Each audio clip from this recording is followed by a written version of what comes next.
What is going on, guys? I'm sure those of you who are stopping by have already seen my video about Dennis, about how he's a bad person, and I still very much believe that. The thing that you guys probably don't know, though, is that I was actually, when I filmed that was in the middle of another segment live on my stream. I make my content for my stream, and then I upload bits of it to YouTube, of course. And the conversation was, they had brought on Christian Walker onto his podcast. Right, Christian Walker is a very controversial conservative content creator with a lot of problematic takes. And I think that conversations can be really powerful and changing the minds of not only the person that you're having a conversation with, but also their viewers. The problem is that this is another instance, like every other time that I criticize Def Noodles, is him doing such a horrible job when it comes to anything, when it comes to like a social conversation, a conversation about social or political issues, that he just makes Christian Walker look really good. And that is a big problem. That's not a good thing.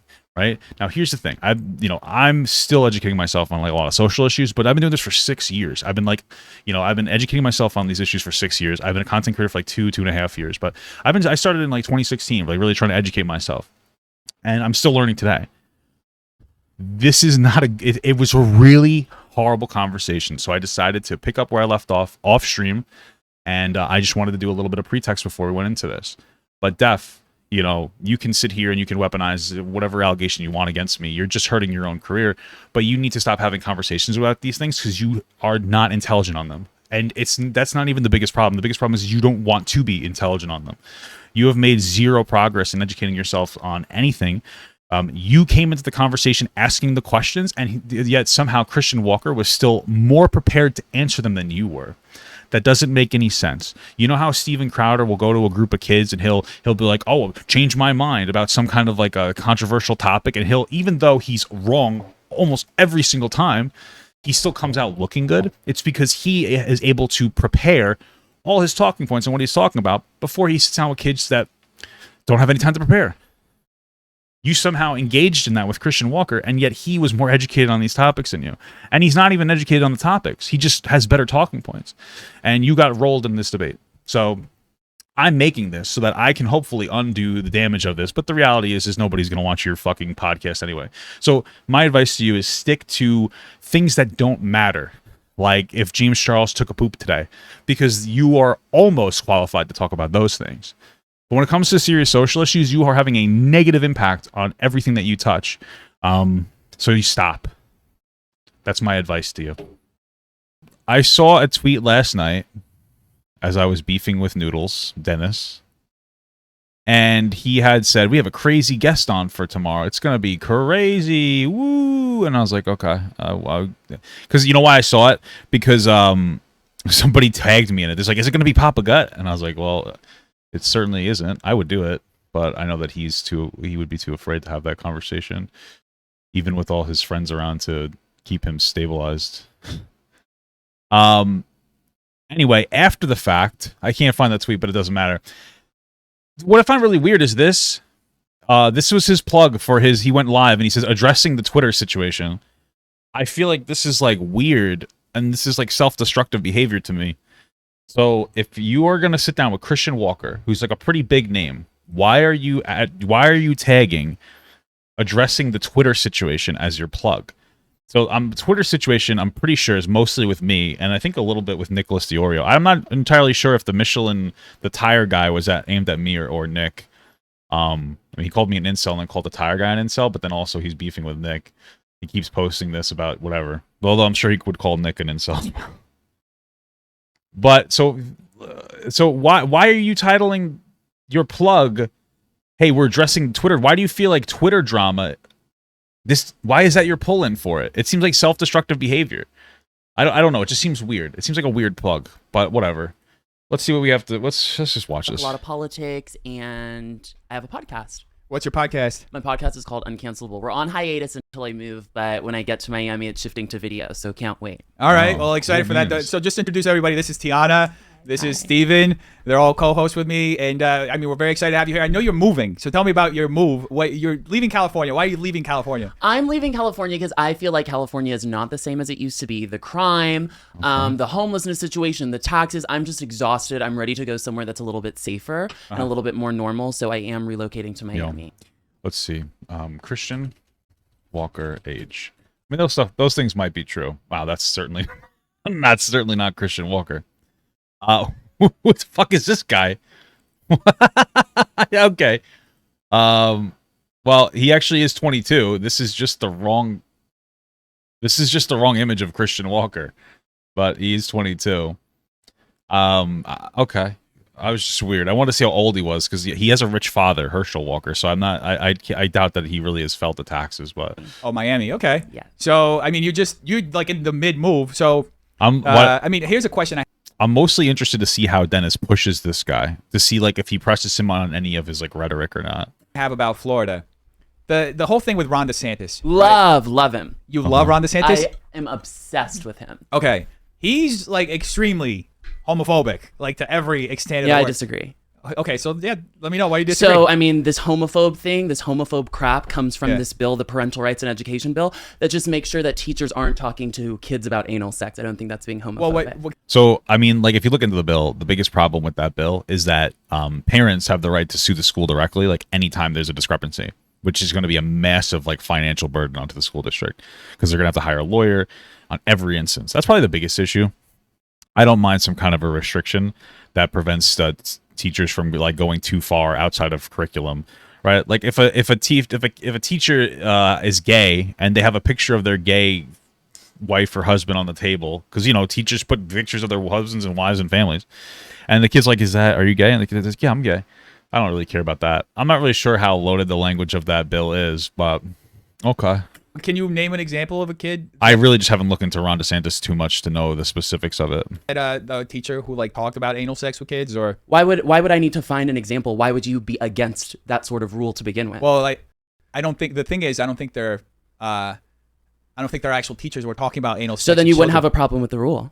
If there's no teachers talking about it and there's no teachers talking to kids about gay sex, then why is anybody against a rule that prohibits teachers from talking to children about sexual topics? So I think the whole thing is like... I think, okay, for the most part, it's more of like there doesn't seem to be a necessary prompt for this, and it seems to be the way to go after or target gay people to make them seem like they're bad people. I guess that would be your response to that. But realistically speaking, either side is going to push back and hold stern as hard as possible on anything. That's just kind of how our politics work, so it's kind of just insane. They're not necessarily talking about like sexual topics. They're just being open about who they are without... Teach my kid math, teach my kid science, teach my kid history. I don't need you to be talking to my kid about your personal life at all. Okay. You're at work. That's so you're completely against, like, let's say... That's a little unrealistic, I feel. Just in general, like, how far does it go, I guess is my question. It seems like it's an incredibly vague bill. I mean, if the bill says like you can't tell kids you're gay, that's stupid as fuck. Gay people exist, and if a kid, like, especially in younger kids, like teachers are people, so teachers are going to be a little bit like personal, not super personal, but they're going to like talk about their lives to their students. So how ambiguous is this? How vague is it? So I'm looking into it. It says the law is profoundly vague and requires schools to ban undefined broad categories of speech based on undefined standards of such appropriateness. Yeah, so that's, I guess, a problem too. Is it's so vague. What do these things mean? I'm not saying it's a bad idea to limit some of this language, but like you should be specific about what that language is. Because if it's super vague, then that means that a teacher could potentially get fucked over, having a picture of their family on the table. Why wouldn't you be able to do that? When I was in school, teachers did that shit. You have a it's like, oh, here's my husband, or here's my wife, or here's my son or my daughter, or whatever. Why wouldn't a gay person be able to do that? Like, how vague is it? Some people will be like, no, we don't have a problem with that. But then what happens if there's a school that does have a problem with it, and they're weaponizing the law to try to be, like, to some extent, some kind of oppressive to their, creating a double standard. I mean, again, we've already seen that there seems to be conservatives like Ted Cruz are open about how they want to reverse gay marriage. So I don't think it's unreasonable to take all this information together and be at least apprehensive about the movements that are getting pushed, or the things that are getting pushed forward. I would ask him about that. A hetero person like talking about, oh yeah, like my wife and I were having our next kid, or like talking about their sex lives essentially, or even like books like, I remember reading I'd be better than Dennis at the... Well, yeah, I think of course. I mean, this is more what I do. I mean, but I'll wait to see how he goes. I mean, we just started, so Catcher in the Rye. Credit. And he goes to like to a whorehouse in the middle of the whole thing, the book. Mm-hmm. So it's like, I find it interesting that they're like double standards when it comes to what can be expressed in a classroom and what can't. You know, that's the whole premise of it. The rule doesn't prohibit someone from saying, "Oh, you know, my wife or whatever." Now, let's just say it does. That shouldn't be a problem, and I have no problem with that because my kid shows up to learn about science, to learn 2 + 2. Wait, what? He just said. Wait, what? Wait, what? Can be expressed in a class. Let's just say it does. You know, that's the whole premise of it. The rule doesn't prohibit someone from saying, "Oh, you know, my wife or whatever." Now, let's just say it does. That shouldn't be a problem, and I have no problem with that because first of all, you just said that it doesn't prohibit that, and then you operated in a way where you're like, "But let's say if it does," because I don't think that you really know anything about the bill other than what's in the headlines. You haven't actually researched it, so that's a huge problem for gay and straight people. Their teachers are people. I don't understand why would you accept that? Why? Like that's weird. That's just bizarre. Well, thanks for the sub, brother. Spaz_Python just gifted 1 sub. Thank you for the gift sub. I'm gonna mute those for now. Kid shows up to learn about science, to learn 2 + 2, to learn multiplication. What about sexual health class? It's not about your personal life. It's not about talking about what you did over the weekend. You're an adult. You have children. Why? What do you mean it's not? Are you kidding me? Christian, have you ever been to a fucking classroom before? It's not about what you talk about what you did over the weekend. It's always about what the teacher talked about over the weekend. That's how you get out of doing class, okay? You know, you have your fucking teacher come in and they won't shut the fuck up and you just keep asking them questions, All of a sudden, free period, baby. You get the fuck out of there. What are you talking about, Christian? Have you ever went to school before? That's that's the game we play. That's the game we play, Christian. That's the game. We have to do it. It keeps us mentally awake, okay? Keeps us engaged, okay? What are you talking about? I love weekend stories. Mondays are the best. Everybody enjoys them. All jokes aside, how fucking boring would that be? Like, it's just, people are people. Teacher's like, yeah, I went ice cream this weekend. Sometimes teacher talks for like 5-10 minutes at the beginning. It can be a fun little thing. Children in the classroom, teach what you're supposed to teach, end of discussion. Okay. And I mean, they're taking it to an extent where like you can't even have a pride flag in class. Praise the Lord. Why would you need a pride flag in the class? Why does it matter? Who cares? It's a pride flag. What do you think's gonna happen? A fucking demon gonna pop through? Like, who gives a shit? It's a pride flag. Not everybody agrees with the pride flag. Okay. Who cares? Why would a teacher not be able to have a pride flag? Like, what's the issue with a teacher having a pride flag? Like, how far do we go to remove the American flag? Like, I don't understand. Some people are offended by the American flag. Should we remove that? No, of course not. That would be insane. So why the pride flag? Who gives a shit? Like, the existence of a person be like, I'm gay. Who cares? Like, if your kid's not gonna go like, oh my god, I'm turning gay because my teacher said they're gay. Like, that's not how this thing works. I don't think that the teacher should be getting into like hyper-specific conversations about sex unless it's a health class and that's part of the curriculum. But why are we like suppressing that somebody's gay? It's just part of their like personhood. Who gives a shit? And if you have a student who happens to be gay, and a lot of kids that are gay know from a young age, maybe it'll make them feel a little bit more comfortable about existing. Why is it such a bad fucking thing? Like, why are we so desperate to strip people of their like individuality and their ability to like just be themselves in some capacity? Like, who gives a shit? Why the fuck does this matter? This is insane. Just because there's some fucking crazy teachers on the libs of TikTok where they're like, hey, look at this. Once a week, they'll have a fucking teacher. There's 3.2 million teachers in the United States. Okay? Maybe there are some crazy teachers, but they're going to go both ways. Okay?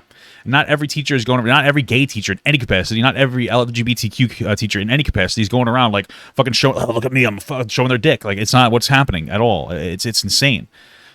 It's fucking insane. So you're against also having like the state flag in class? No, totally different. Totally different. Why? Pride is about a sexual orientation.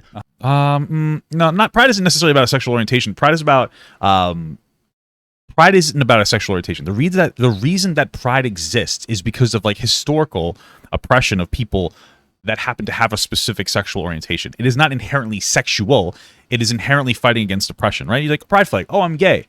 When you say, oh, I'm gay, the first signal that people don't get is like, oh, I'm going to suck a dick. The first signal is more about how like you're okay and you're accepted as a person, because historically, gay people haven't been accepted. That's all it is. And that's what it is. That's all it is. It really doesn't get boiled down to like I don't think of hardcore porn every time someone tells me that they're gay.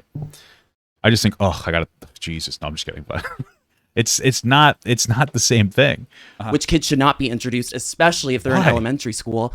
The state flag, the country flag, we live in America, we live in the state. Yeah. Has nothing to do with sex. Yeah. Okay.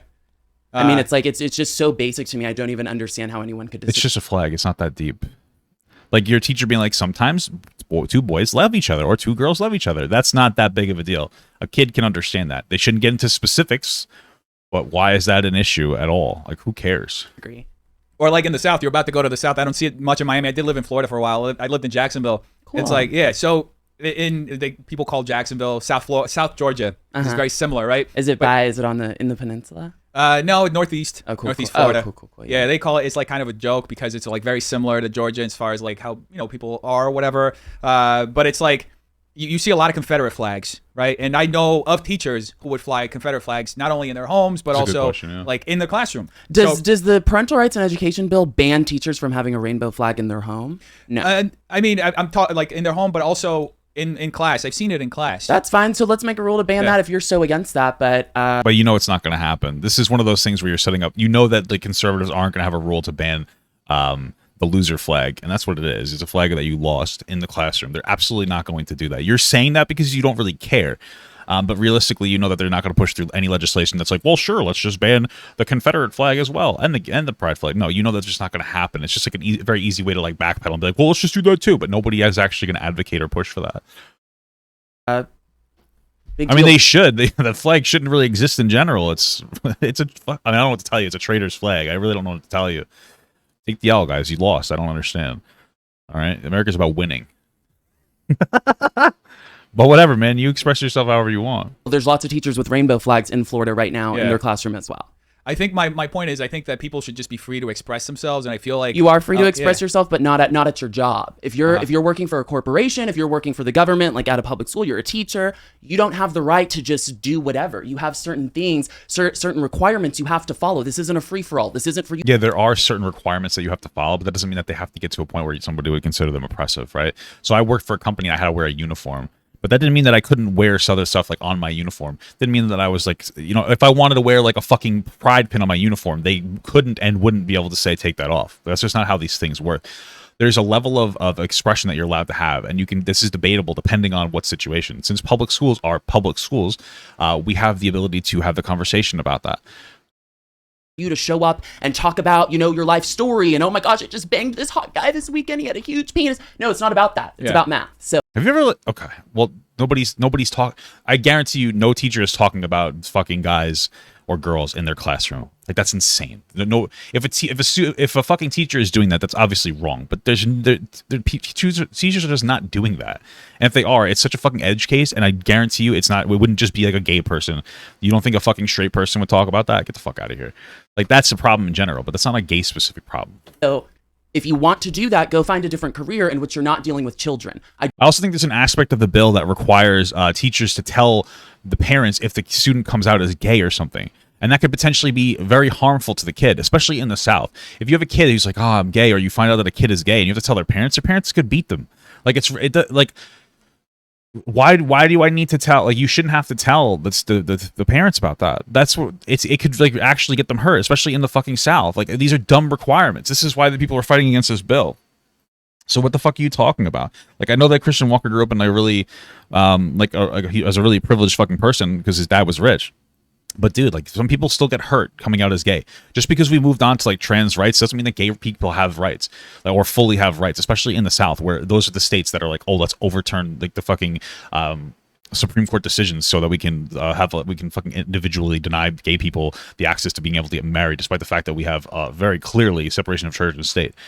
I don't want a teacher. If I was to have a child, I wouldn't want a teacher talking about adult topics to my child. Yeah, sure, but okay, being gay is not an adult topic. Yeah, and me being attracted to men does not cause me to not be able to have that sort of view. I don't know what me being attracted to men has to do with not wanting teachers to talk to young students about gay sex or sex, period. Nobody's talking about gay sex. What are you talking about?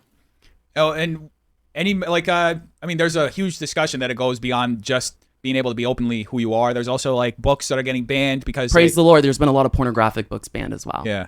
I just feel like it's very targeted at Dennis. I feel like you had so much time to prep for this because you asked the question. Like if I knew I was coming into this, I'd be fucking studying. I'm reading shit as this conversation's going on, but like you should have been a little bit more prepared for this. You knew this question was going to come up. It's not like a blindside. You know what I mean? Like you have to do a little bit of preparation for this stuff. Like you should have read multiple articles. You have like 3 other people there. You guys really should. This is like a serious topic. If you let Christian Walker steamroll, you're gonna get criticized the same way that Hassan did when Christian kind of he steamrolled Hassan a bit. And even in that instance, Hassan did a much better job. So you really should have done a little bit more research so you could push back a lot harder. Like you don't have to create an uncomfortable environment, but a specific segment of the society. And no, a straight teacher couldn't talk to students about blowjob. I don't want a straight teacher talking about the blowjob. Nobody's talking about blowjobs in classrooms. Not straight teachers, not gay teachers. No teachers are talking about this. This is like this literally does not exist. You can't point to a single instance. This doesn't exist at all. Gave this past weekend. I don't want a straight teacher talking about how she fucked her husband that weekend. No, it's not about that. No, but nobody's talking about that. Yeah. It's not. Yeah. And parents have the right to understand what their children are learning in the classroom. That's another big portion of it. I agree with that. Sure. That's one decent aspect of a bill that could potentially be like not a good thing, an unnecessary bill that seems to be disproportionately targeting gay people. Okay. And it's so open-ended and it's so vague that it's very easily could be school by school basis to be able to be more or less oppressive based on the wills and whims of the fucking, principal of the teacher. Things were being hidden from parents. So students are coming home, suddenly they know what a blowjob is. Absolutely not. No, teachers should be looped in, or parents should be looped in on what their children are learning. What are you talking about? Where is this happening? What are you pointing to? And also, if you're in like a sexual health class that teaches what a blowjob is, like who cares? I'm not trying to be an asshole, but right now we have a horrible problem where pornography is the way that young kids are learning sex. Okay, this is one of the reasons why we have men that are more aggressive sexually, and women who are taught that like this is the type of behavior you're gonna have to put up with if you want to have sex with somebody. We're getting sexual health education through hardcore fucking pornography. It's horrible for people's minds. But the reality is as much as we don't want to realize it, young kids are having sex with each other as early as like 12, 13, and 14. It's gross. I don't want my kid having sex that early, but unfortunately they're going to. So you need to teach kids not abstinence specific sexual health courses, but like actual safe sex practices. You should tell them you shouldn't be having sex, you should wait, but like this is the way that you can be safe. I don't know if they need to specifically learn about blowjobs, but like you can teach them about STDs, how to properly put a condom on. Like that's the stuff that they need to learn about. Also, he just made up this blowjob thing to make it seem as like intense as possible, but we're not seeing any instances of this kind of shit happening. So I agree, but the thing is that when people bring up examples of like a child coming home and talking about a blowjob, like I'm looking for like the actual evidence of that. You should. I follow libs of TikTok and I see what they post, and a lot of the times it's like the posts are like framed to be outrageous. It's just like, oh, this teacher who's also a drag queen has pride flags in the classroom. Oh my goodness! And it's like, dude, you're complaining about the teacher didn't do anything. They just posted a TikTok with the pride flags, and and then of course they happen to be a drag queen on the side, but that doesn't mean that they're doing it in their classroom or they're like influencing. There's like. I feel like the conversation takes like 20, 30 steps ahead, and it starts making inferences on things that aren't actually happening when somebody's just expressing themselves, and perhaps they have something that they do on the side that's unrelated to the class that ends up being brought as well, so they can further villainize this person. And okay, so there's a plethora of other videos on libs of TikTok in which the teachers are being graphic or talking about hiding information from parents. So there's plenty of videos on libs of TikTok that are further than what you just described. But back to the pride flag thing again. The pride flag, everyone can make it out to seem like it's just about identity. I'm just being myself. Being gay is about you fucking the same gender. It's about you being in a love relationship with the same gender. It's a personal thing. Those are two different things. Being in a love relationship and fucking somebody are totally two different things. Being gay isn't specifically about having sex. That's one of the problems. And this is one of those aspects. That's not what being gay is about. All right. We understand it's a sexual orientation, but that's not the primary thing that comes to mind, right? Gay people used to be oppressed for loving somebody of the same gender, right? That's it. That's what it's really about. And it's like, hey, I'm proud that I exist, especially in an area where you might not be able to be proud of that thing, right? Particular groups of people who may have been oppressed historically and still be able to be attached to levels of oppression, it gives them pride to be able to say, hey, I'm gay, like that's okay, and create a comfortable space. Not allowing gay people to express a basic level of comfortability with the fact, like with that type of a, with fucking their LGBTQ identity, can be considered oppressive. Like you're trying to hide it. Like I understand we don't have a straight flag, but we operate as if everybody else is straight. This person just like, hey, I happen to be gay, and I'm not allowing them to have the comfortability to be able to be like, yeah, I am gay. That's what I would consider generally oppressive. What the fuck are you talking about? It's not about fucking people. It's about being able to love whoever you want. Would you take this as far as to say that you can't put a picture of your husband or your wife if you're gay on the table because it will signal, well, you fucked that person? So it's going to make all, like, even straight teachers take away their spouses from their table? No, do whatever the fuck you want.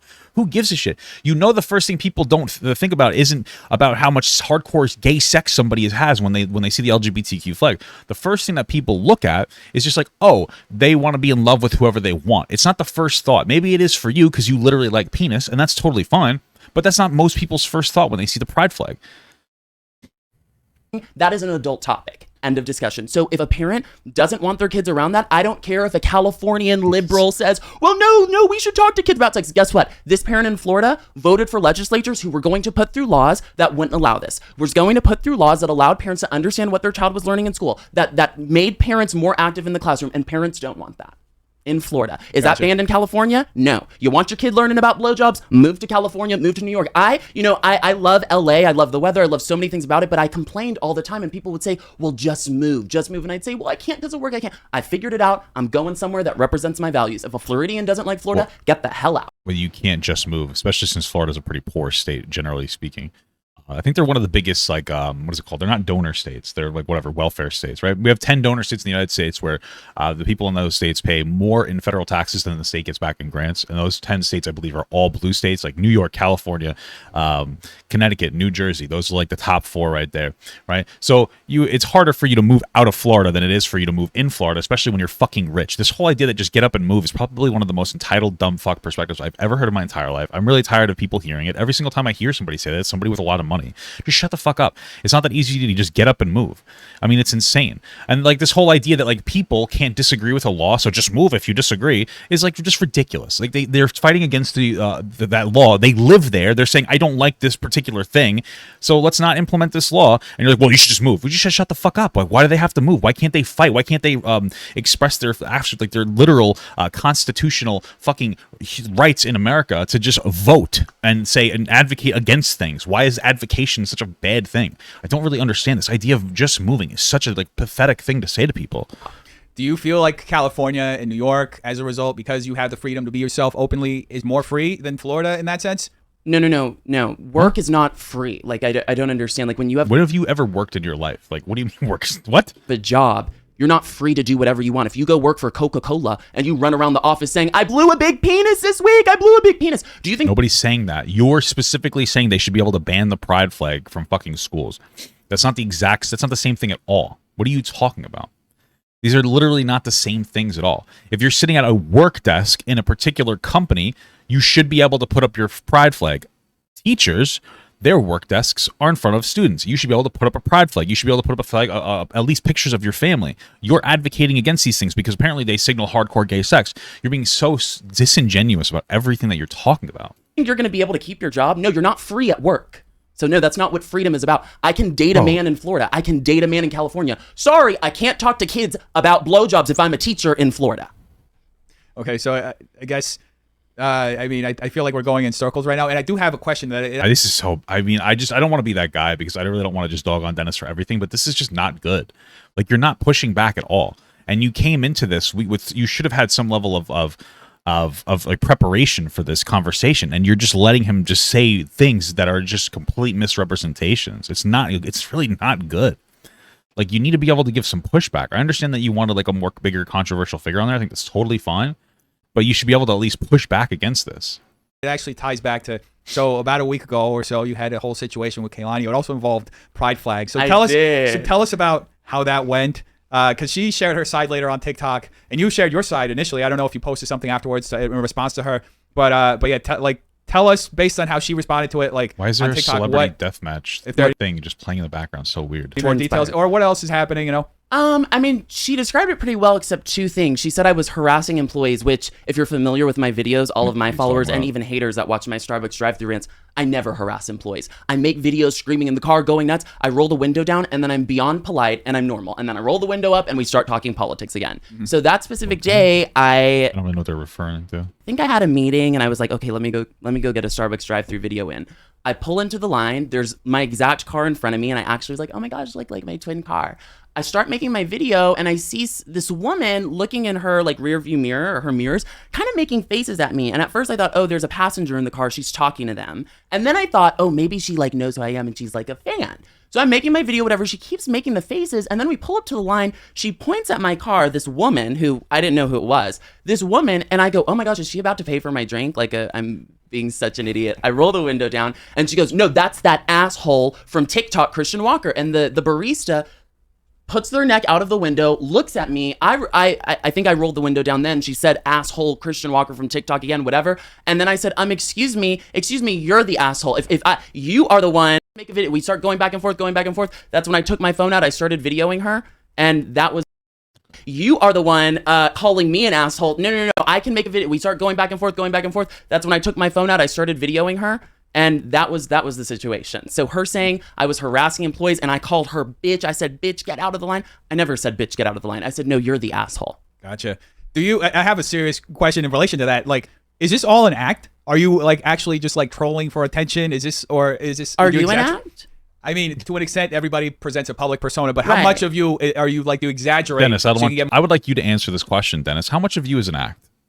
More attention on social media? No, I'm not looking to get more attention on social media. Sometimes I act extra dramatic to nail a point down or make a point. So I would say the only exaggerated thing about me is me yelling in the car and me going nuts. But the things that I say, I absolutely believe. Yeah, I'm not saying you're saying stuff you don't believe, but like blowing it out in such a dramatic way. Like there's a segment of the internet that thinks you're an absolute troll and that you feed off of this energy, this troll energy, so you can bring attention to yourself. And there's a whole other side. This is the California or just the liberal. No, there's a whole other side that appreciates my work, likes what I do, and absolutely understands the points that I make. So if you're committed to, I think there's a lot of people who also probably use your points as a way to justify and validate their homophobia. They say, look, the gay guy believes with my point, that my homophobic point, so this is good. That doesn't mean that he believes it's homophobic. But again, you're supporting I'm not saying that we shouldn't implement a bill that allows teachers to have notifications of what, or restricting being able to talk about certain topics in classrooms, like gay stuff. I get it, like actual sex stuff.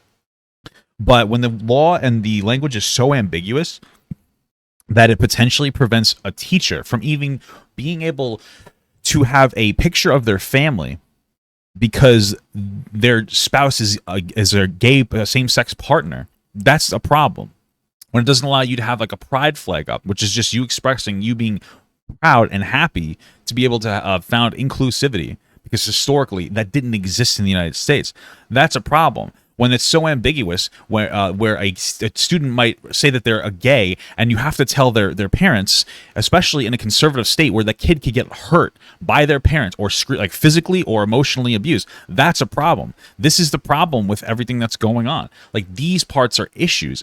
Okay, I understand going too far, but when you keep saying like we shouldn't talk about blowjobs in classrooms, nobody is fucking talking about these blowjobs in classrooms. But even you admitted we should be able to restrict the pride flag in schools. I think that's ridiculous. Who cares? Do I think that the school should hang it up themselves? I don't really care, but like whatever. But an individual teacher, God forbid she has a fucking pin on her that says like I'm gay. Who cares? What's the worst that happens? Your kid goes, "Hey, what's up? Like, is that why do you have a boy husband or whatever?" And they're like, "Oh, I'm gay. I love people that are the same as me." That's it. Okay, no kid's gonna go like, "Oh my God, I'm transforming into a gay." Oh, and your kid comes home with like a fucking, like what? You think your kid's gonna come home with like a lisp and like be sassy and call you a bitch? Excuse me, like what do you think's gonna happen? No, it's not gonna happen at all. Some kids might go like, "Oh wow, I didn't know that was an option. I might be a little happier now to be able to explore that." But your kid, let me tell you something. If your kid is gay, your kid's gay. That's it. Okay, no magic is gonna turn them straight. Your kid's just fucking gay, okay? Whether they hear about it or not. The only difference is that they'll probably be a little happier if they find out that they're gay earlier instead of struggling with the fucking concept. It's not that big of a deal. It's really not. Who fucking cares? It's insane to me. To not understanding, you want to play dumb or you want to, that's on you, but I think it's very clear. I believe what I say, and I just like to deliver my messages in possibly sometimes dramatic ways. Gotcha. You feel like maybe if you weren't as like aggressive, you could get through to more people? I get through to lots of people somehow.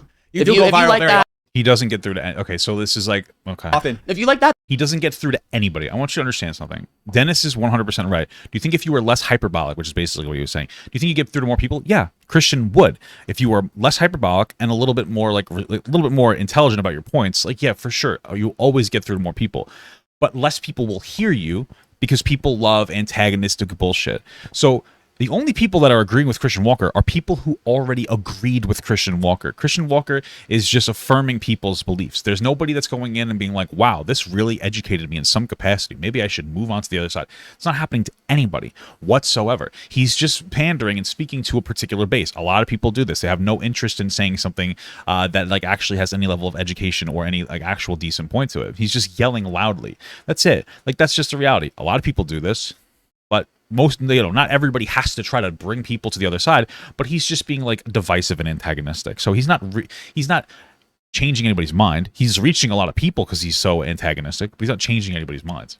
There's a plethora of creators out there. There's a plethora of people that talk about conservative politics or, my views in a different way than me. Go tune into them. Go love on them. I have my base that likes me. I have That's a fair counterpoint, sure. my hater base that hate follows me. And I just love my little clique I have. Gotcha. I'm not interested in doing anything different. Interesting. I have another question. Well, actually, if you lose the conversation, it could pull somebody over. So, for instance, if you talk to somebody who's not really pushing against the homophobic things that you may be saying or the bad things that you might be saying, or you're not pushing against the ideology, that might pull people over here. That's kind of what's happening here. Dennis isn't doing a particularly good job at actually like reinforcing a point, being like, this is bad.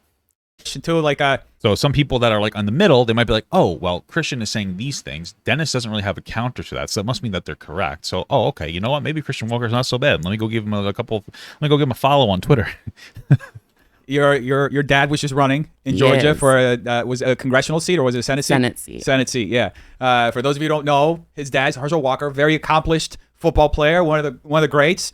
He was also recently running. So I have I'm curious about your dad's relationship with Trump, his friendship with Trump. Yes. So back in the day, Trump started a football league, and you had your dad playing the football league. Is that where it all started? That's where they started their friendship. Yeah. From what I know. That's yes. interesting. And then it built on throughout the years up until now. He's endorsed by Trump. So how does that play into why you are a conservative and why you have the views that you have? Not at all. We never talked politics growing up. I mean, my dad wasn't involved in politics growing up, and Donald Trump wasn't involved in politics growing up. So not at all. I actually started reading. I mean, my mom raised me with conservative views. We didn't really talk about it. It just was what it was. I wasn't a victim. We just went through life. What does that mean? And at age 14, started reading Ann. Well, if you're growing up with conservative views, you're probably getting like politics pushed on you a little bit. That's fine. That's how all parents are. I'm just saying. Coulter found her to be really funny, and then Trump stepped into the scene in 2016. And I mean, my dad wasn't even political in 2016. He wasn't in politics. But everybody has political opinions, especially nowadays. Like, you kind of have to in order to exist. But and even before he was running for Senate, I was talking politics online about 2 years ago. So yeah. How is that? How's the race played out so far? In like, from I'm your not perspective? involved. You have to have him on the podcast. I have to have him on the podcast. You Yeah, do. we'll reach out. We'd love to have Herschel Walker on the podcast. That'd be a fun episode, That would right? be a great episode. Your dad's a legend, like I said. So yeah, I'm just interested. Like, how do you see the race playing out? You're moving to the South, so you're going to be next to your dad if he wins. He's going to be there, representing Georgia in the U.S. Senate.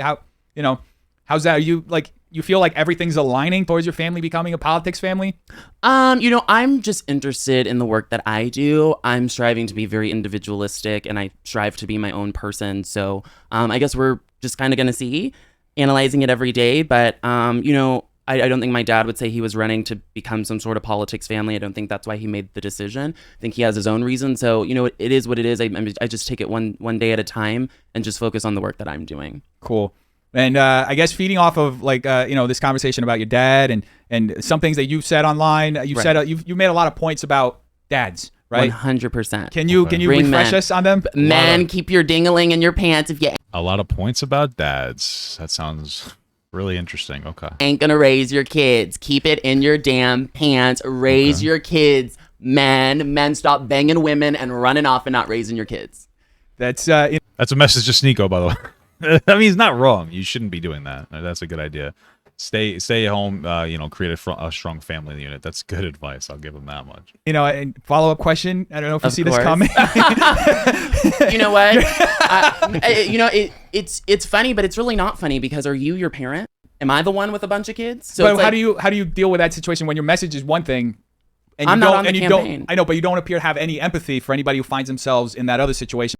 men stop. And when your message is one thing, and I'm you not don't, on the and you campaign. don't, I know, but you don't appear to have any empathy for anybody who finds themselves in that other situation because not everybody. What's the other situation where they talk about like where they might need to get an abortion? What other situation? Where you have other kids outside of your marriage or something like that. You know what I mean? Empathy? No, I don't have empathy. Like, if you have a kid outside of marriage, like, fine, go off, but you better raise your freaking kid. Gotcha. Empathy Yeah, that's fair. Like, what's the problem with what he's saying? Is it like for a man that bangs a woman and runs off? No, I don't have empathy for him. Do you have empathy for your dad? I mean, no, raise your kid. No, the rule is for everyone. It doesn't matter if it's your parent, your sister. That's the difference between me as an individual and people who think like as a group, or the group comes before the individual. No, the rule is the rule. And I'm not my parent, and I'm not the one with all these kids. So what's the empathy? Wait, who's the empathy supposed to be for? I thought this was like an abortion question is where I thought Dennis was going.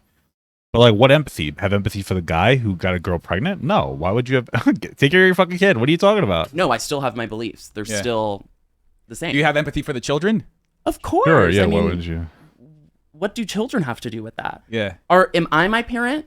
Is a child whose dad isn't there or mom runs off or whatever, are they their parent? Are they responsible for that? Not at all. So, I mean, that question's just effing retarded. Gotcha. I mean, I don't like that word, but he's just. Oh my god, Christian kind of just fucking that. No, you kind of just got handled by Christian Walker, Dennis. Like, that is a dumb question to ask. Be honest. Yeah, I'm a little stupid like that, but it's Wow, that's it. I guess it's Oh my your point God. is that you don't have empathy for the dad who does that, but you have empathy for the children. Of so that's course. good. Yeah, that's good, Dennis. Wow. Dude, this is really bad, Dennis. You should have just stuck to the 10-minute daily videos, if I'm being absolutely honest with you. This is really bad. What do you mean? I mean, It's good to clarify because a lot of the statements, like I said, you make these statements that sound no, really I've never bombastic made a and outrageous. statement. No. People extrapolate my statements. Well, what statement has he... I've never heard him make a statement that seems like he's saying, don't be a good dad. I've heard him say other statements, I guess, like just before with the whole, don't say gay bill. But I've never heard him say, be a bad father. Like, I don't know. What do you mean? What statement are you referring to, Dennis? Never made a statement about children. If anything, I always say protect children. Children deserve a mom and a dad. Children deserve good parents. Children deserve. Whoa, a mom and a dad. Homophobic, am I right? I've never made a statement attacking children. Deadbeat dads are shit. That's been the statement. That I agree 100% with Christian here. has nothing to do with the children of deadbeat dads, the And deadbeat moms too. But deadbeat dads, yeah. children of moms who run off, the children of anything. So no, I've never made a statement about children at all. All right. Steven, you're kind of quiet over there. You got any I'm just questions? taking it in. No, he's making his point. I feel like he's valid to make the points that he wants to make. He has his opinions. Wow. I have my opinions. What's your opinion? Give me some pushback here. Like, they're Thanks, very interesting. Steven. Yeah, they're very interesting. Give me your But point. I can't give anybody a problem that they don't have. That's not my job to do. That's not the what? logical thing to do. So it's just like, all I can do is just listen to what he has to say and say that, yeah, he can say as he pleases. And what do you I- plan What is he saying that's wrong? Explain. on? I'd just like to say, I mean, I totally appreciate that, and that's kind of how I look at the world. I want to hear everybody's opinion, even if they don't agree with me. It's fun, it's interesting. So I agree with appreciate that as well, but I would like to ask you, though, what is the expected results from this? Like, what What? you're doing? What would you like to accomplish? I mean, when I started like talking politics 2 years ago online, I made one video and it blew up. Then I was like, okay, let me make another one, and it blew up, and it just kept going. There was no, goal in mind. So right now, sure, I'm working on different things. it's interesting how a lot of people got their starts 2 years ago. Like, a lot of people online. A lot of people were home. They were like that, because of COVID, they couldn't work, and they were on social media for egregious amounts of time. And people were looking to a voice to cling to, because that's when I blew up too. 2 years ago, it was like when I blew up. Is during 2020, right? So when a lot of people blew up, And it's like, as horrible as COVID was, that was one of the good things for content creators. Like, I would take it back because my uncle passed from COVID. But I mean, I guess you'd say that that's like a lot of people were home. They were consuming a lot of content. And a lot of people blew up. And then I feel like that was kind of also bad for some content creators, because like I think a lot of content creators haven't been able to last. They got really big because there was a lot of attention put on them. But once like there wasn't as much, we'll say, viewing currency in the market, which is how we are now, because less people are on their phones, or rather they're on their phones for less amounts of time. they kind of just like couldn't really put up with it, right? Like if you're watching, I don't know what the statistics exactly are, but if you're watching 2 hours of TikTok a day and that goes down to 1 hour, well, that's like a ton of videos that aren't going to get pushed. When you're scrolling through TikTok all day, you're going to roll through all like the primary videos, the ones that are really good, and then you're going to start getting into the scraps, and those might blow up. But now those scrap videos aren't really going to be doing as well. So there's no expected result. I'm talking about my beliefs. A lot of people relate. A lot of people feel that they can't talk about what they believe in their town because of their job, because of their friends, whatever, and they relate to me. So I kind of do it for them. There's no expected result. You feel like this is kind of leading into a road to politics, or hell no? I will say right now, I never want to run. Now, of course, things can change, but no, I'm not interested in running. I'm happy to support amazing candidates. me neither, brother. You know what I'm saying? I'm fat as fuck. I think that would be fun. Probably be fun to campaign for a really cool candidate that I agreed with, but you know, like Andrew Yang, yeah. I don't care about like being involved in politics. No. right? I mean, I see the road that down. It couldn't see it be anything open, other yeah. than politics. Yeah, I I see mean, it being completely wide open. That how the hell are you going gonna talk about politics every day? That's like, you know, your dad practicing football every day, not wanting to be a football player. No, you know? well, I mean, like if that means like media, sure, like I'm open to that. I Okay. just He's not into politics. He's into political entertainment. Those are two very different things. And I understand that we conflate the two nowadays because you have your big mainstream media is like pushing political entertainment over actual politics. But realistically speaking, like politics, the news is not supposed to be interesting. It's not supposed to be fun. It's not supposed to be engaging. It's not supposed to be controversial. It's supposed to be very honest and direct about what's going on with very little media bias, with very little media bias interpretation. Fortunately, we don't do that anymore, right? So everything's very heavily biased in a particular direction. I mean, like So you actually, like to be a possibly pundit? like a news pundit. yeah, I mean, I could think about that's not even. I'm not thinking about it now, but I would possibly analyze that opportunity later. But I'm not interested in like the politics of like being a politician. Like Gotcha. I wouldn't do that. Yeah.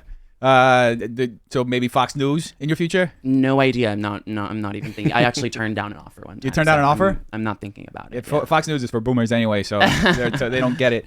What about you? Tiana's been kind of quiet over here. What do you think? I'm good. But yeah, the R word, that's a slur. I don't know if you knew that. Oh, great. We're rehashing the R word thing. Okay.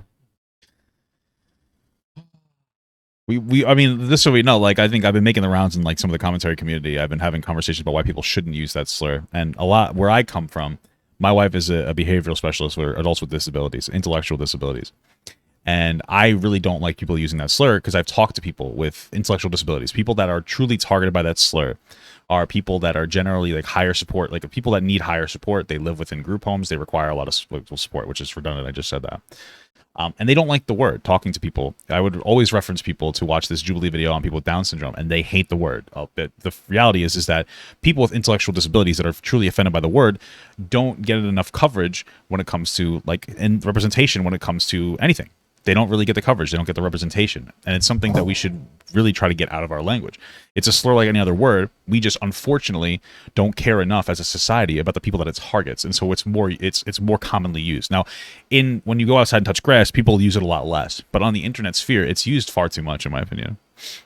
You don't think it's a slur? No, I don't think it's a slur. Do you know what retard means in French? No. It means to slow down. So when I say retarded, I mean you're being slow. It has nothing Yes, that's the problem. to do with mentally disabled people. And if It has everything to do with mentally disabled people. So like words in other the term mental retardation was a medical diagnosis which comes from the French word slow, because we're calling them fundamentally slow. It's diminishing. That's where it comes from. You saying it has nothing to do with those. Yes, it does. You don't mean it when you say it, but that'd be like if I said the N word and I was like, no, I don't mean anything about black people. Just because I may not mean it doesn't mean that it doesn't have that historical context, which is offensive to people. So no, you're wrong. This is a dumb perspective. That's why we changed it to get it out of our language, because people used to call people with intellectual with had a diagnosable mental retardation. They used to call them less than for existing, right? And if you actually go out and meet people with intellectual disabilities on a personal level, you'll realize that they're just people. They are a little different, but that's it. They're just people. And this is the problem. that's what you think, that's you putting the word on them. All right, you guys are insisting that I check Twitter. All right, guys. This is where I'm picking up from. So if they say anything a bit redundant, forgive me, because I'm doing this the next day. But like a lot of people here, That's on them. I don't care. People would just. I don't care. Free Okay. speech. Get over it. So I guess Christian Walker, pro I guess, pro saying the word that you want to I'll say whatever I want to say. whatever you yes, want to say? I will. Okay. So then right here is where you say the N word, say the F slur, say every other slur. This is something that people don't seem to understand. Like freedom of speech, 100%. Say whatever you want. Freedom of consequences, not so much. Okay. Like, I don't really know. Freedom of speech. Like, okay. So then say other slurs. Go ahead. Say it right now. Say the hard R right now. Say the F slur. You probably say, well, I'm not going to do that. And then we get to have a conversation about why you have less value on people with intellectual disabilities in society than you do with anybody else. Right? This is how you operate with it. And it's disappointing how very little pushback is given to this, like, just ridiculous, like, bullshit. You know? And here's the thing. If you're like, I'm an edgy gamer guy, I think the R slur is fine. Be my guest. If you want to defend it, be my guest. I've been making the rounds in the commentary community, having conversations with people about why you shouldn't use it. That's what I'm doing. That's what I do in my advocation, right? Because I really believe that, like, I'd like to create a more inclusive space for people with intellectual disabilities to express themselves. That's it. I mean, they're fucking people. Like, Jesus Christ. But if you disagree, you need to be ready for, like, pushback. I don't understand, like, what was your expectation coming in? Because so far you've botched everything. You should be more. You don't have to scream at the guy, but you should be giving him pushback. But he's just like, I don't care, freedom of speech, and you're just like, okay. So maybe you're not having a positive conversation about anything. Maybe you're not helping anything. You're just making Christian Walker look strong to his audience or to your audience. That's it. You're like, okay, why? Why? Like, you should have been prepared for this. You should, in general, like, for any talking point. Maybe not so much the R slur one, because I understand that, like, a lot of people know that it's a bad word. They just don't understand why it's a bad word. But you're getting rolled on every point here. So, I mean, in a classroom, if there were, like, some rule that you can't say a certain word, Then like, if I didn't want to follow that rule, I should exit the classroom. okay. Yeah, I mean, it's interesting because there's definitely a lot of gradations in these conversations. I mean, do you feel like circling back to Look how nervous Dennis is to have a conversation about these topics. bill in Florida? It literally ties into what we were saying. This, you said this word, you're like, I'll say it because of the XYZ, but people can't express themselves in a certain way. You are at a job. Does anybody, I know our generation doesn't like to work or doesn't like to go to 9 to 5s. I don't have a 9 to 5. Well, yeah, of course he's rich. I mean, this is the problem. He grew up entitled, so he's not going to have any normal everyday interaction. He's not going to have any. This is the problem with people who grow up rich, is that they don't have any point of empathy. They've never gone into the real world and interacted with people to understand different aspects of life, different ways that they're supposed to or should be interacting with people. Of course, like, this person has nothing. They were born rich, and they're never gonna. Even if they say something and get canceled, they will be rich forever. It doesn't matter. There's no downside for anything. This person doesn't have to play the game of life. They don't have to play any game because they're rich. They're entitled. There's nothing. There's no loss here, right? So that's why they seem to be rather morally bankrupt to an extent, honestly. Understand that when you are employed by someone, when you are at work, you don't get to do whatever you want. You don't get to have sex in the office. There's certain things you don't get to do. So I don't care about how you feel about not being able to talk to children about sex if you're a teacher. But that's not the problem, right? We already know this. I know that I'm going to get redundant because, like, I'm coming in the next day, but I'm still going to. It bears repeating. No, there's no example of a teacher, a gay teacher, talking to students about sex, right? And when they assert this bill that is incredibly loose languaged, they're like, but why wouldn't you want to prevent that? Like, of course I would, but you're not showing me an example. So what this sounds like is you're trying to reference that teachers are talking to kids about sex, and then when you follow it up by saying a gay teacher, just because they're gay and have, like, let's say they have a pride flag pin on there, that's inappropriate because pride represents you wanting to fuck. So I was like, oh, well, if you're gay, that means if you say that you're gay, that means that you say you love gay sex. That's not what you're saying whatsoever, right? In the same way that if I said, like, oh, I like girls with brunette hair, doesn't mean that I'm saying, oh, I love fucking girls with brunette hair. What I'm saying is that's just what I'm attracted to, right? If you say, like, hey, I like thicker women, you're not saying I love fucking. Like, yes, that is the subtextual argument, but kids aren't knowing that. For most of the other interaction, it's more about love. Like, yeah, I'm gay. I love somebody of the same sex. And guess what? It's something that it's still, like, gay people are still marginalized, especially in the southern states that are trying to revoke gay marriage, which is happening. We saw Congress, the House, they tried to pass a bill, or they did pass the bill. I think it has to go to the Senate, but to codify gay marriage. I believe 157 Republicans denied that. They didn't want to codify gay marriage. They're ready. They're ready to deny marriage to gay people if it's overturned in the Supreme Court. This is what's happening, right? So you see that there definitely is an agenda to try to suppress gay people. Somebody having a gay pin is just them saying like, hey, I'm proud of who I am as a person in a society that's not proud of who I am as a person. And you know what? If a gay kid sees that and they go like, wow, I feel more comfortable as a person. Okay, good. The kid's gay regardless. They're not going to turn magically gay because they saw a fucking flag with stripes on it, okay? Nobody becomes magically patriotic because they see the American flag. Nobody's going to become magically gay because they see the fucking pride flag, okay? I don't think that teachers should be having in-depth conversations about gender ideology, unless it's like a class, I guess, for like maybe 16-year-old plus. I don't really know. But we're not even talking about that. We're talking about baseline shit. If a teacher has a picture of their spouse on the table, if they're gay, who cares? The kids might go, why? Oh, do you love another? Do you have a who's that, Mr. Gut? Oh, that's my husband. Oh, does that mean you love a man? Yeah, and it's an okay thing to do. You don't need to go beyond that.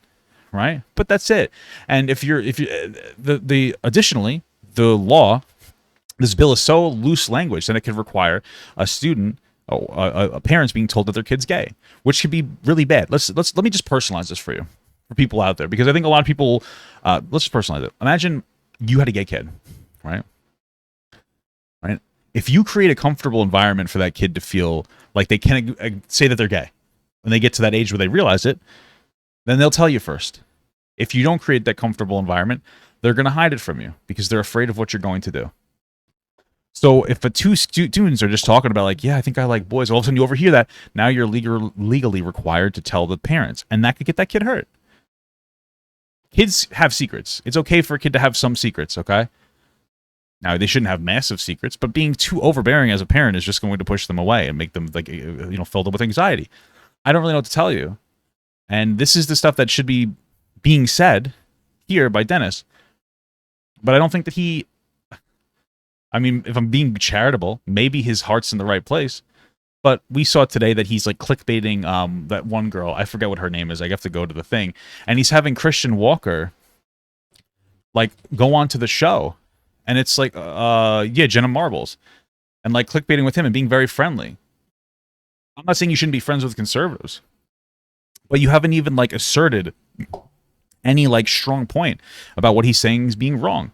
And to be honest with you, I would be incredibly apprehensive about being friends with somebody with an ideology that could get gay people hurt. Yeah, and I understand he's gay, but that doesn't mean that being gay, gay people aren't a monolith. Nobody's a monolith. There's no one person of any group that fully represents that group. So I think it's a little bit weird that we're having conversations with about gay people just having rights, and you're getting pushed really hard on it, and you're making friends with the person. You don't like it, get a new job, move to California, teach in New York. Yeah.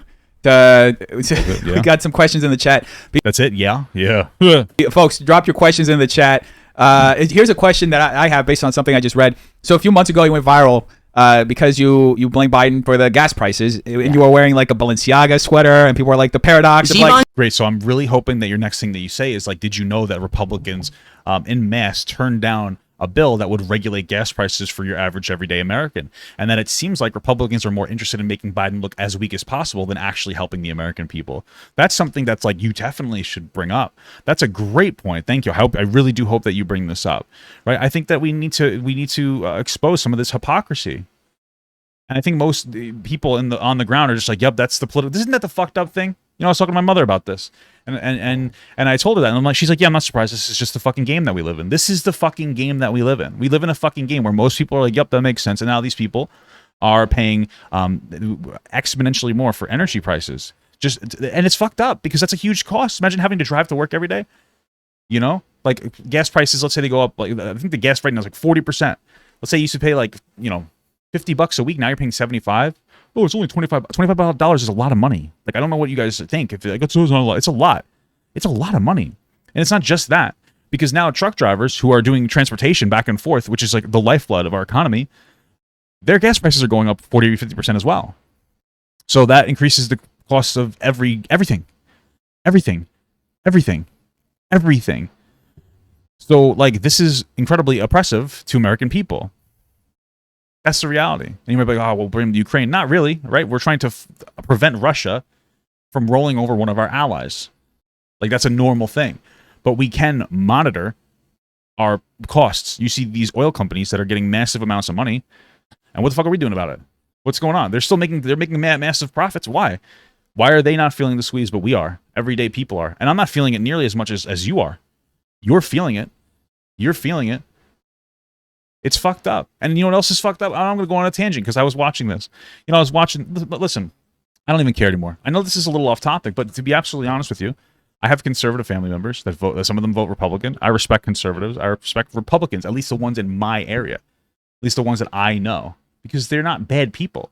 But if you look at some of these aspects of this party, this is something that I feel is very important. And this is what I want to show you. I want you to listen to this, because this is a conversation about veterans. This is Jon Stewart talking about veterans. All right, just listen. It's 2 minutes. If you don't like it, you can scroll through this part of the video. I don't care, but I want people to hear this. But I did want to point out, just to push back a little bit on this. So the I'm gonna turn it up. Republicans, when you say what you said, they do not support veterans. The Republicans push back, saying there is unrelated spending within this. It's not. It's just not true. What they're saying is they don't like that it's mandatory as opposed to discretionary. There isn't unrelated spending to it. They're saying there could be if there wasn't oversight, but that's what the Senate's job is. So anyway, this is, sorry, I should have said this, but this says every one of those Republicans that voted against health care for veterans voted for the slush fund for the war, right? They don't support the troops, they support the war machine. That's what this is, a denial of our veterans, people who are putting their lives on the lines to protect our interests. Now, there's certainly flaws in the military, but that's the military's fault, not our veterans' fault. Our veterans, and if you're a conservative, who fucking cares? Like, you should be like, yeah, veterans, like fucking, and I respect the hell out of veterans. I told you that my Vietnam veteran scoutmaster was a very influential male figure in my life. I don't know if I said it in this video, but you know, I respect veterans, but then you have conservatives that won't give health care to veterans who've come back home with issues, but they'll support, they just watch. The bill itself is incredibly detailed and prescriptive about what it's for. It's about treating and preventing the different conditions that veterans are coming home with, including cancers and chronic bronchiolitis and all these other issues from their exposures in Iraq and Afghanistan. And to push back on what they're saying, what if this creates a slush fund, right? So are you familiar with something called the OCO, the Overseas Contingency Operations Fund? Fairly, yes. So every year, $50 billion, $60 billion, $70 billion is added to what's called the OCO, on top of the $600 billion, $700 billion, $800 billion that goes to the Defense Department. That OCO fund is actually a slush fund, $60 to $70 billion every year. No oversight, no guardrails. And every one of those Republicans that voted against health care for veterans voted for the slush fund for the war. They don't support the troops. They support the war machine. And that's got to stop. The value in the U.S. military isn't in the toys. It's not in the hardware. It's not in the tanks. It's in the men and women. And until they start supporting them in the manner that they purport to online, they are hypocrites. It is. Yeah. And listen, the reason I want to bring this up is because we have a really big problem. And this problem goes for both parties, of course, but this is a really big problem. And part of this problem right now, because we have a Democratic president, is Republicans showing their asses here. And they're showing that they don't actually care about our troops. They don't actually care about American citizens. And obviously we need to fix the system. A third party would probably do a lot of good. Andrew Yang, go look into him. But the reality here is you need to hold your whole own party accountable, because this should be unacceptable too. And if you're a conservative, you should be more outraged by how poorly your party is representing you than anything else that the Democrats are doing right now. Givenchy, Dennis, Givenchy. All right, I'm sorry. Steven had to check you. He had to get you together. Givenchy, I'm sorry, I got the wrong brand. So you were wearing Givenchy and pumping gas and complaining about the gas prices, and you went viral because a lot of people were like the paradox of appearing to have a lot of wealth and complaining about something that most people are struggling with. Like, how do you view that? Well, what a great Does question. me having a Givenchy sweater take away from the fact that high gas prices affect middle Americans? Not at all. No, it doesn't. So what does me complaining and just because someone has a Givenchy sweater or whatever, they can't complain about gas rising. If you have a little bit of money, you're not allowed to complain about rising gas prices. No, it sucks that gas has basically doubled. It sucks that working class Americans are paying more for gas. I know I have many friends that are struggling with the gas prices. So I made a video complaining about how gas prices suck. Me wearing a Givenchy sweater is just to take away from the points I was making. I think the point was that you do not represent middle America because you clearly... So I can't speak for them. I know a lot of white people that love speaking for black people. Nobody goes, you're white, you can't support... Yeah, Dennis, remember that video I made about Two Man about how he consensually did a photo shoot with Belle Delphine?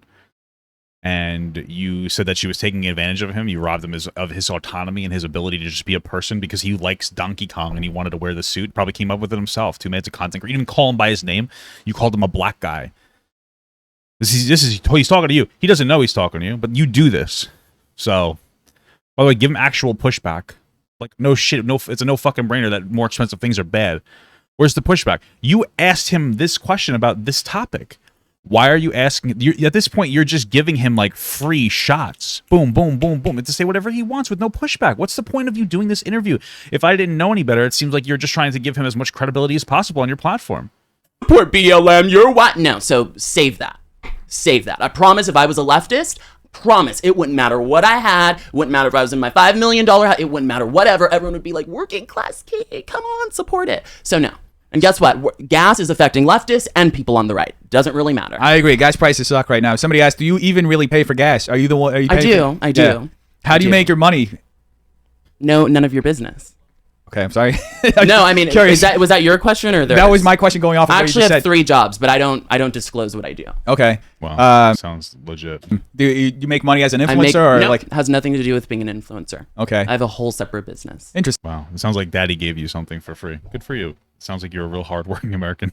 That's good. You're not relying because the business goes up and but down. See, I don't really care if people think my parents pay for everything. Well, they do. They 100% do. They fed you money. You can't make a bad decision when you're rich, really. You know, you can make illegal decisions, of course, but I invested like $100,000 in crypto and it went flat. Oh, well, don't worry, I'm worth fucking $10 million. You know what I mean? It's like, well, like $100,000 to you is like if I spent like a fucking $500,000 poorly. You know what I mean? It's like, okay, it sucks, but it's not that big of a deal. Yeah, Daddy gave you everything that you have. That's the reality. Like, stop pretending like you're fucking hardworking anybody. You're a disconnected, entitled child. I don't care. Yeah. Because guess what? My parents worked hard. If they wanted to pay for everything, they very much could. Yeah. Praise the Lord. Okay. Sorry, do people are your jealous. parents pay for everything or no? No. I make money on my own. Do they ever send you money or help you out with? I just graduated college in May. Like, yeah, they helped me through college. They didn't pay for everything though. No. Yeah. Where'd you go to college? UCLA. Did they pay for college? Yeah, they did. Okay, thank you so much. UCLA. I went to SMU for 2 years and then I graduated at UCLA. What did you graduate? Like, what was your degree? Chinese and international development. Chinese. You plan on working in China? No, I used to want to do like finance in China. I think my career path kind of changed a bit, but still adore Chinese language, culture, and hope to utilize that skill one day. Yeah. There's like a strong Republican sentiment against China. Like, how do you? What do you? Is there? I struggle with that. You know, it's so interesting because I keep seeing people criticizing how weak America is. And it's conservatives. They're saying, look at this. We have women in the military. We have trans people. We look so weak to other countries. Right? And then they'll point to Russia, a country that doesn't have human rights nearly as much as we do, or China, an area where people don't have human rights. We're not talking about they don't have gay rights. We're talking about they don't have human rights. There are Muslims in camps. Russia's running schemes to genocide people in Ukraine so they can implant Russians and say we have a claim here. Now, we're a fucked up country, but don't you think that's who you're going to point to from a moral perspective? Do you want to know why they don't look weak? It's because they don't have the freedom of speech to be able to express their discontent with the problems in their countries. They've had the same president in Russia for how many years? China, how many years? But somehow we look weak because we allow you freedom of speech. And you should be able to express yourself. But you look dumb. We're not weak because trans people exist or women are in the military. We're weak because you're upset that they have rights. You can just not like trans people, but they don't make us weak. We have the strongest military in the world. I don't know what you want me to tell you. We even though we rank very low when it compared to other first world countries when it comes to quality of life, We have better quality of life than every other one of those countries, than Russia and China. People are happier here. You can express yourself. The fact that you have freedom of speech should be something that you go like, wow, you know what? We're not weak, because we as a country, despite having freedom of speech and disagreeing, we're still functioning. But you know, and yeah, of course, conservatives will be like, yeah, China sucks in this way, but then you'll jerk China off when it comes to shitting on fucking trans people. Like, it's pathetic. It's fucking pathetic. Who follow that narrative? I mean, like, it's against what the CCP does. Sure, Yeah. It's not against Chinese people. It's not against Chinese culture. It's against the government. So I mean, Donald Trump did go out of his way to villainize China throughout the pandemic. I mean, how do you view that? CCP. He was villainizing the CCP. Okay, so he was villainizing specifically the government. Yes. In your view, okay. Well, I mean, he said the Chinese virus, which that's not the government. That's specifically just saying Chinese. Like, yeah, it started in China, but we have Chinese Americans who saw an increase of hate crimes because we were calling it the Chinese virus. Not even Chinese Americans, Asian Americans, because racist people, hot take, can't tell the difference between Chinese, Japanese, Korean. There's a lot of different, Asian people. But so Asian Americans were being disproportionately hot, or there's an increase in targeting. Why do you think that is? Because of that kind of rhetoric. I hope that you push him back on that, Dennis. That's what you don't fuck with. You don't fuck with the Chinese government. I mean, I don't want to live there. No, I'd rather live in America. So yeah. I understand. Yeah. Yeah. China's crazy. I've had friends who went over there. Like, Wow. it's actually really hard to even get a visa. Like, they'll literally go like this close to doing a full cavity search on you to see your entire history. If you've made one statement negative about China in any context, they don't fucking let you in. I had a friend who was a recording artist. She was out there. What do they say? That Taiwan's a country? I guess what it is. I can't come in here. Oh, well, fuck you. Making a song with this like Chinese pop star, and they had like people from the government in the studio to make sure she wasn't, saying anything negative about China. Yeah. Cool story. Like, Rough. it's rough. Yeah. That's I find it interesting that you have that like interest in China to go as far as like studying it when it literally. I started studying it in 8th grade just Yeah. because I'm attracted to difficult languages. Can you speak Chinese? I can. So say something in Chinese. Sorry to put you on the spot, but yeah. 你好，我从达拉斯来，但是现在我就在洛杉矶。我在 UCLA 大学学习中文。 All I understood was all I understood was UCLA. You seem late. You said it's even UCLA. You seem late. Yeah. UCLA. Yeah. You seem. Yeah. That's interesting. So I'm just reading in the chat. Somebody said, Trisha Paytas? Love her. Don't even compare me to her, but I used to like eat with her. Love her. You eat with her? You watch her mukbangs? I used to eat with her, literally. Me and with my her mukbangs? friend. Yeah, mukbang, or just her talking. She's so fucking. Me and my friend just said last week, like, damn, she's so good. She's so good at what she does. Damn. Yeah. Well, that's not a red flag at all. The ASMRs, or she's doing a lot of ASMR now. You watch those? No, I haven't been watching her. I mean, we'll say in Trisha's defense, she hasn't really done anything wrong lately, because I think that she was completely, kind of evaporated out of the commentary sphere. Much like Dennis is going to be very soon. Recently, I just like when she just talks. I'm like, she's just a good entertainer. People said you have Trisha vibes. I mean, I think it's. Yo, don't compliment me So do you, Def. like that. God. They're saying, did you watch Frenemies? No, but I like kept up with the beef at the end, but I couldn't even tell you what the beef was over. I just liked watching when she would like walk off or whatever. Yeah. Like, Ethan. So I don't really know what happened, but It was a mess. It was pretty crazy. Crazy. Yeah. So I find it. I think it's really interesting. Like you do have. I know you got a lot of shit, but like I do find that the reason why a lot of people gravitate towards you is because you're like an unexpected conservative figure in the space. Like most people, like let's just call a spade a spade. The reason that some conservatives gravitate towards Christian Walker is because they see a gay guy who affirms their homophobic rhetoric. This entire podcast has been a display of that. Why not just say that? Why are you pulling punches? I find it really interesting that Dennis will be really nice to Christian Walker about everything that's being said. He won't push anything back when it comes to any of like the homophobic bullshit or anything. But when I have a conversation with Dennis about like some kind of a social topic, the weaponization of calling people predators or some kind of a race issue, Dennis is completely tuning out. It's just really interesting who you are and who you aren't friendly with. And it screams volumes about your character as a person. You should be embarrassed. This is embarrassing. This is a step backwards for anybody in your community that identifies with any of these issues. This is a step backwards for them.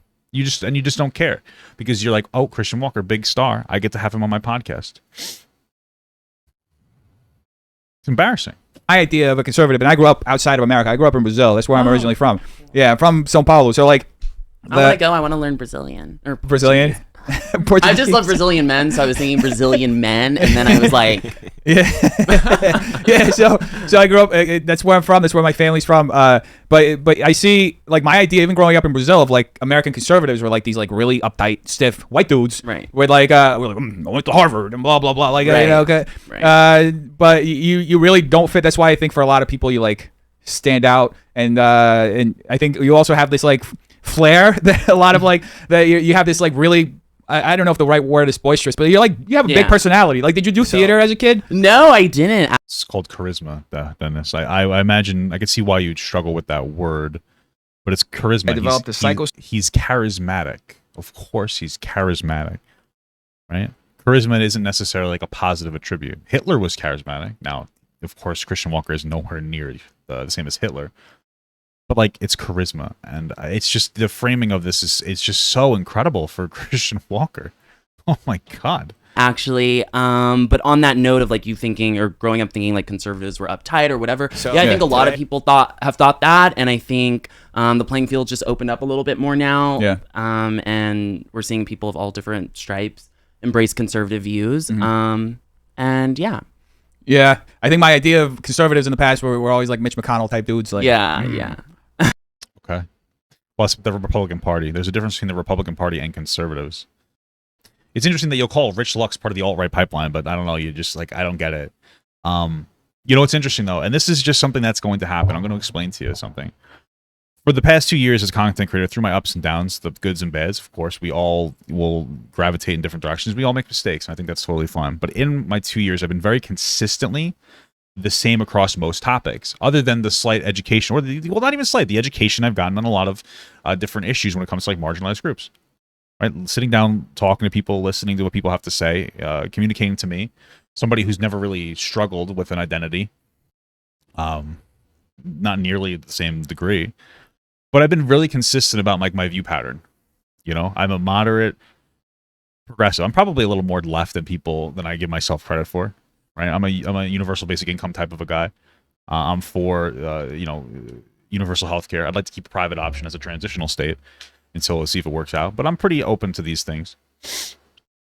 What's interesting though is that if you look at like general trends, you'll see that like 2 years ago, things were very, very, very left. We tend to go back and forth between left and right and left and right and left and right, just in general. You know, usually we'll take like 2 steps forward, 1 step back. We'll go a little too progressive. We'll come back. We'll go a little more conservative, but not too conservative. Then we'll kind of stream. We're in our conservative arc right now. That's why Roe v. Wade was overturned. That's why there's conversations about overturning gay marriage. Insane. But from my opinion, I think Dennis is so malleable that now that we're in the conservative arc, where conservatives are more comfortable in the limelight, and it's not just conservatives, but like bigoted people, Dennis is like, this doesn't seem so bad. I don't think that Dennis has a strong moral compass or center to say this is who I am, this is what I believe in, and this is what I stand for. It's more about like, what will the public like? That's it. I don't think that you stand for anything at all. That might not be a charitable perspective, but I don't think that it needs to be. I think that that's an honest, I think it's a true perspective. And that's just the reality. Rush Limbaugh. Rush Limbaugh. Yeah.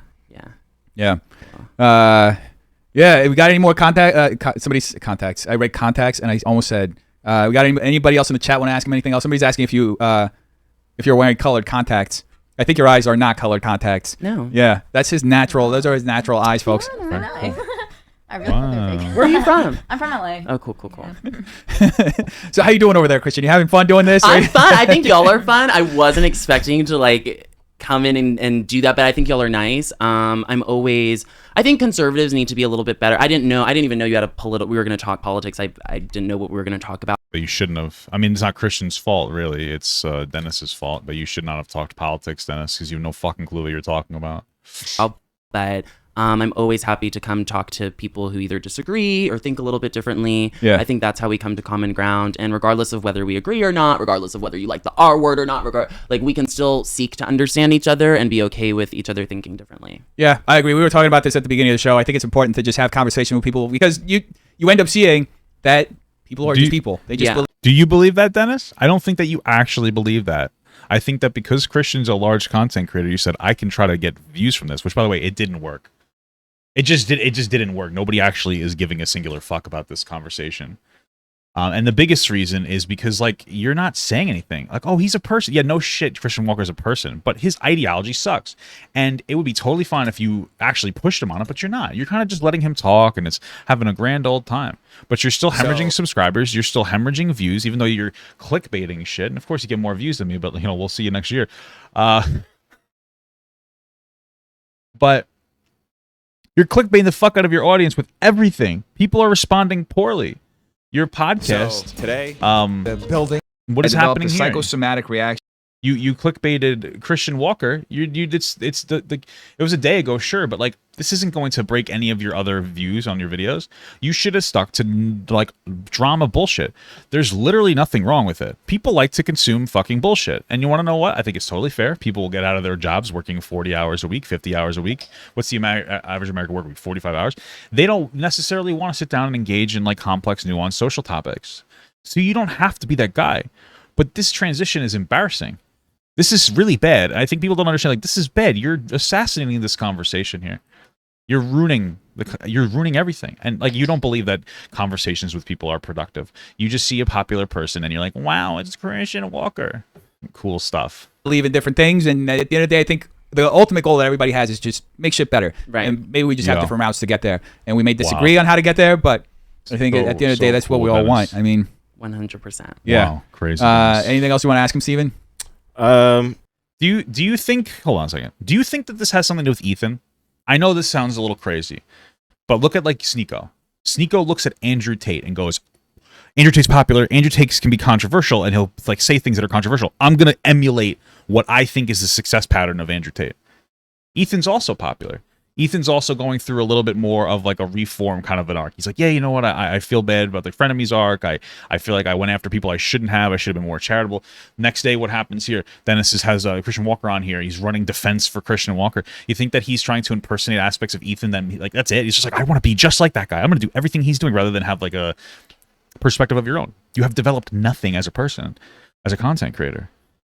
On how to get there, but I think at the end of the day, that's what we all want. I mean, 100%. Yeah.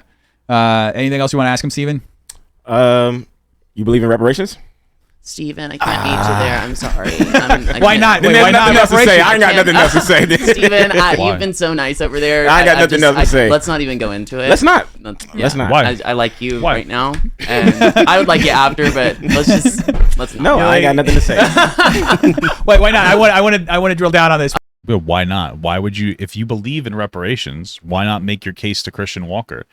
Even if you can't educate him, what about his audience that might be watching, which they're not, but what about that audience? Maybe they'll go like, you know what? That was a really good point. Why don't you stand for these topics? Like, if you believe in something, talk about it.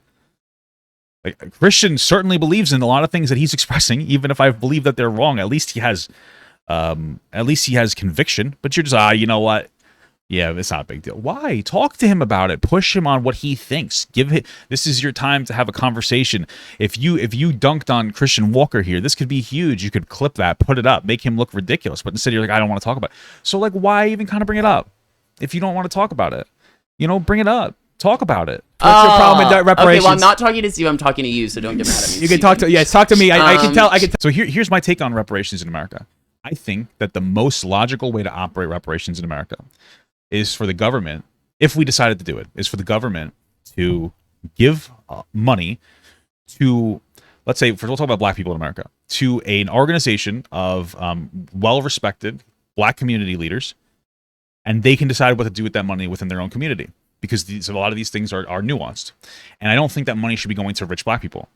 Right? It doesn't make sense. It doesn't make logical sense to give rich black people money. Like, why would Christian Walker should get reparations? Of course not. He doesn't need it. It's about helping people who've been, disenfranchised. So that makes a lot of sense to me. That makes the most sense to me. Now, personally, I'm more for dealing with the poverty issue in general more than anything else. I wouldn't say let's just deal with one type of poverty. Even if black people are disproportionately poor, helping poor people will disproportionately help black people more. But I think that that's a perfectly fair and reasonable way to operate reparations. Take the money, give it to black community leaders, go to an organization that black community leaders create, and they can they'll be like, this is how we need to use this money. We'll invest it into small business. We'll invest it into this, that. That makes perfect sense to me. That makes the most sense than just be like, oh, let's cut a check to every black. No, because rich black people don't need the money. So that makes the most sense to me. Tell you're a little angry with me, so it's okay. No, I'm not. No, I'm totally not angry with you at all. Okay. Why don't I believe in reparations? Cause like it's can we just move on? That's how I feel. It's over. Your grandpa wasn't a slave. Your great grandfather wasn't a slave. You have all this opportunity right now. We just don't need it. Can we just move on? I find it interesting that we have all this opportunity right now while we're acknowledging that we're in some form of a recession, right? You're talking about like skyrocketing gas prices. Opportunity, money is opportunity. Lack of money lacks opportunity. That's just a fundamental fact of the matter, right?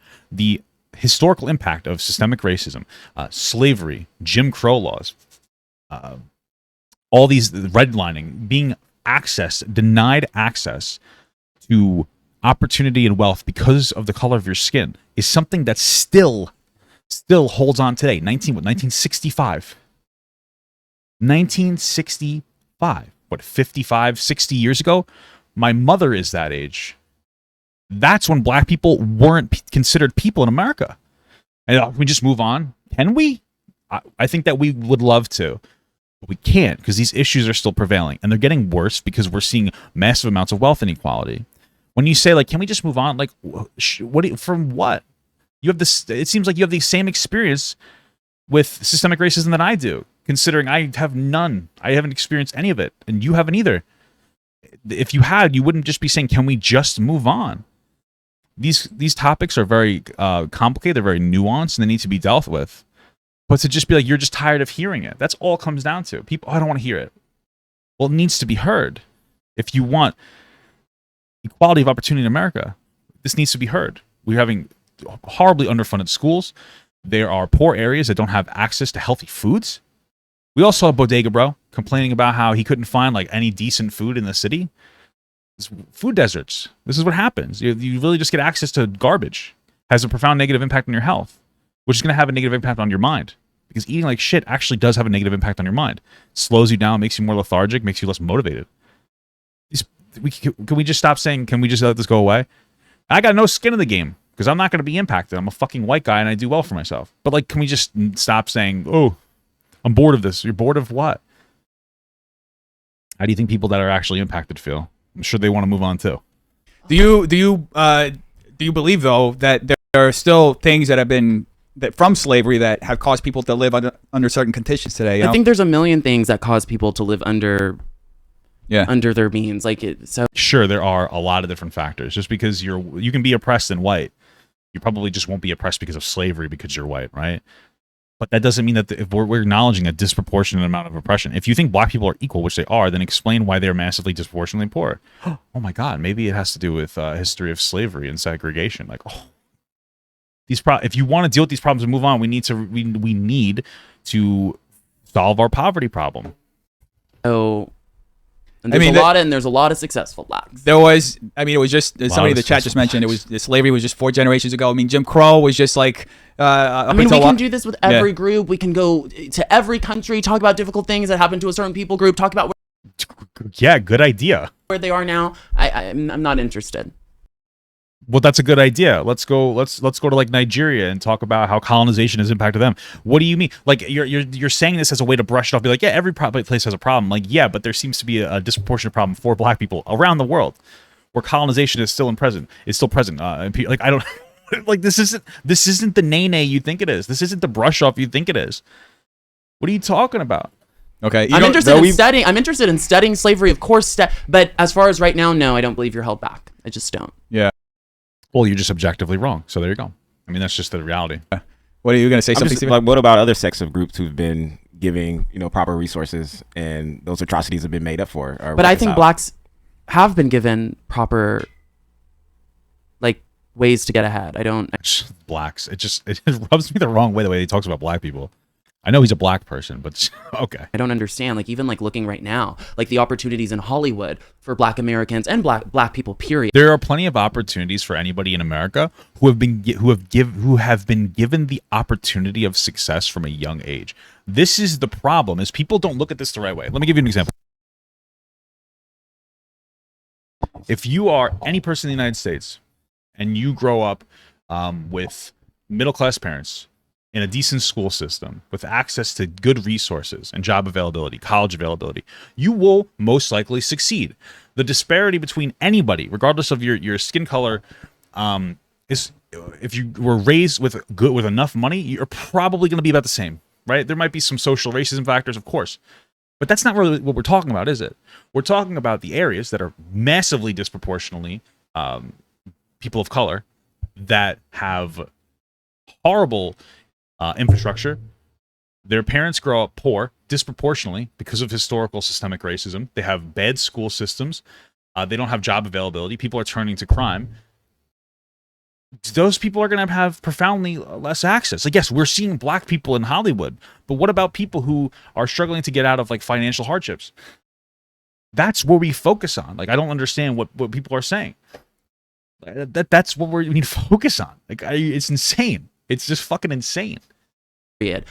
Education, the scholarships, the affirmative act, like just all the different things. The scholarships and affirmative actions are effectively the same thing. It doesn't matter if you are a black person that has access to affirmative action if you didn't get the upbringing in a reasonable support system, an education system that allowed you to even go to the college in the first place. Like, imagine a kid who grows up incredibly poor. Maybe they're missing a parent. They grow up incredibly poor. Their mother's just working, or their father, there's working 2-3 fucking jobs, trying to get them through school. Nobody's watching them. Nobody can supervise them. Nobody can help them with their homework. Do you know how common it is for parents to help their kids with their homework? You know how difficult it is for a kid to not get help with their homework? The parents working so much just to provide for the kid. They can't help them with their homework, and they can't afford to be able to give the kid a fucking tutor, right? So they're not doing well in class. They're skating by because in a lot of places that are poorer, they don't have robust infrastructure to be able to provide this kid access. So they're basically just skating by, giving the kids like passable grades because they don't really fucking care. And then what? Oh, well, here you can go to a really nice school for free. Wow, what the fuck does it do for them? Probably nothing. You think that that's really helping people out? Of course not. Yes, affirmative action exists. Scholarships exist. But that doesn't help people who don't get the access to grow up with opportunity. First, like, we have so many ways to get ahead. Any of these opportunities in Hollywood, I would like to know. Because I'm looking for some. I'm looking for some actively right now. Okay. I mean, that doesn't mean everybody gets them, but yeah, like I feel like the opportunity is there. Well, you're and wrong. My biggest it is there for some people, but you're just not right. Like, this is push back on him. Thing is, I just want opportunity to be there for people. If there was no opportunity, I would be for giving opportunity, but I'm just not for just giving you just something. I don't like to use the word handout, but like, because I do see so much opportunity, it's hard for me to. You grew up with a handout. How I don't understand this like position where you grew up earning nothing and you're like, it's a handout. Your entire life was a handout. You won the fucking genetic lottery by being born Herschel Walker's son with tons of money. What the fuck are you talking about? Handout. You are a walking handout. You've earned zero anything in your entire life. No decision is impactful for you. You can't fail because of how much money your father has, which he will give you if you do fail. And you've proven that by saying he paid for like your fucking school and gave you money for going to school. That's not normal. It's not. You know how many kids have to work and go to fucking school? It's if you are able to go to school without working, you are ahead of the game. All your attention gets to go on school and then doing things that will allow you to decompress. Yeah, I go to school and then I do my homework and then I play video games and then I get to go to do this or I get to go out and walk around with my friends and my mommy gives me money so I get to go and boop, boop, boop. Okay, versus, yeah, I did my school and I do have to do my schoolwork and then I have to go work 20 to 30 hours a week just to have a little extra money because, I can't afford X, Y, and Z and then I have to worry about paying back my student loans. Well, you don't ever have to worry about that, so it's not a non-issue to you. It's fucking insane. To just get on board But with not everyone else. has access to that opportunity. So I'll ask you a separate question, a different question. Do you believe in this? Do you think that we have justice? Do you think justice exists? 100%. And what does that question mean? Is that justice not one-sided, or does everyone have equal opportunity to justice? No, I think everybody's pretty equal. I mean, I feel like this is such a vague question. Can you be specific? Have, for example, like when a rich family commits a crime or whatever, and they pay I mean, there's things like that. But as far as like racially, yeah. But you mean like ticketing? Basic ticketing is generally injustice. It's tax on poor people. If I go and I get a $150 ticket, I'm gonna be okay. If somebody that's poor gets a $150 ticket, that's like a month of them being fucked up and out the ass, if not longer. Explain to me how that's not a flat tax on poor people.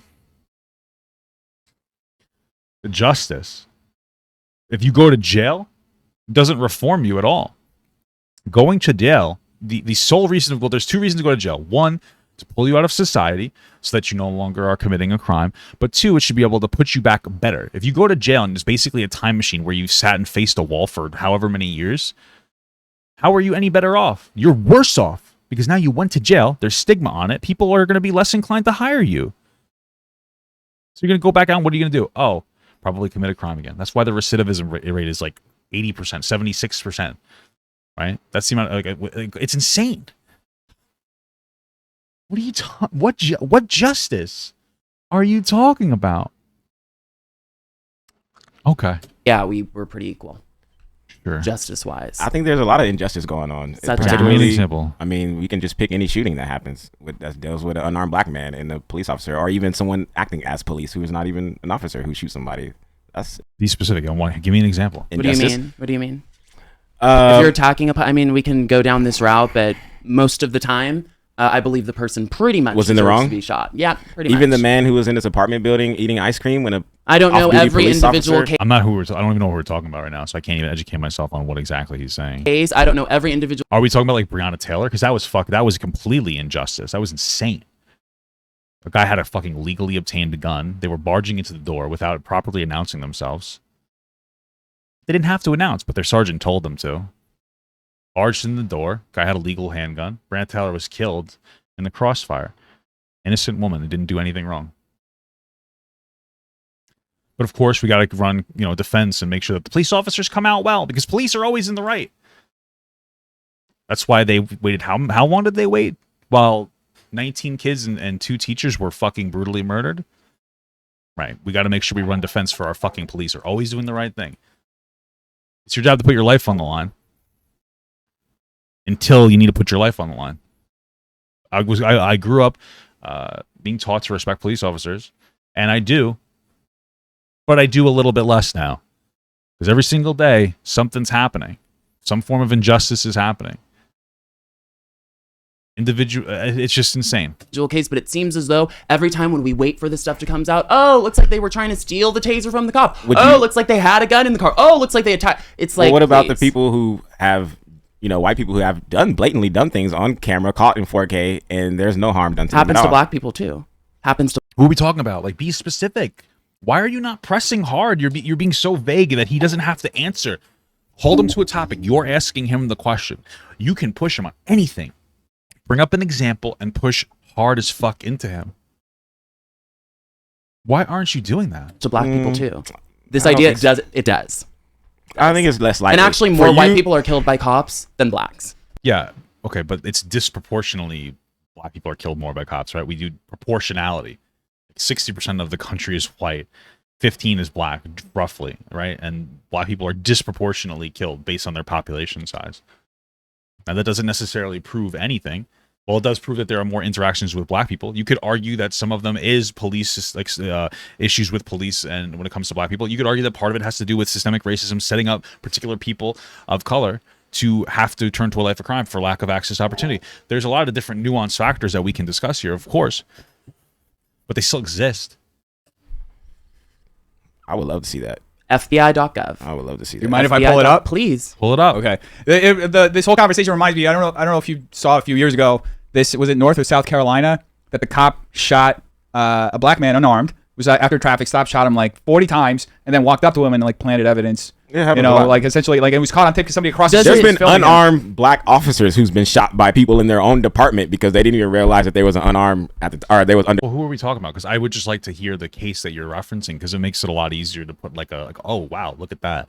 Why not show us this? Why aren't you? You asked the question. Why aren't you ready for this? Cover at the time. Okay, so we can talk individual stuff all day long. Yeah. It really doesn't. We need to talk statistics, but no, I don't know every individual case, and it's not to say We're that saying there that it's isn't a more real. systematic. It's not to say that May 20th there was a unarmed black guy shot completely innocent. It's not to say that May 15th an unarmed white guy. Yeah, there's gonna be individual circumstances where sure, like something is messed up, but is it systemic? No.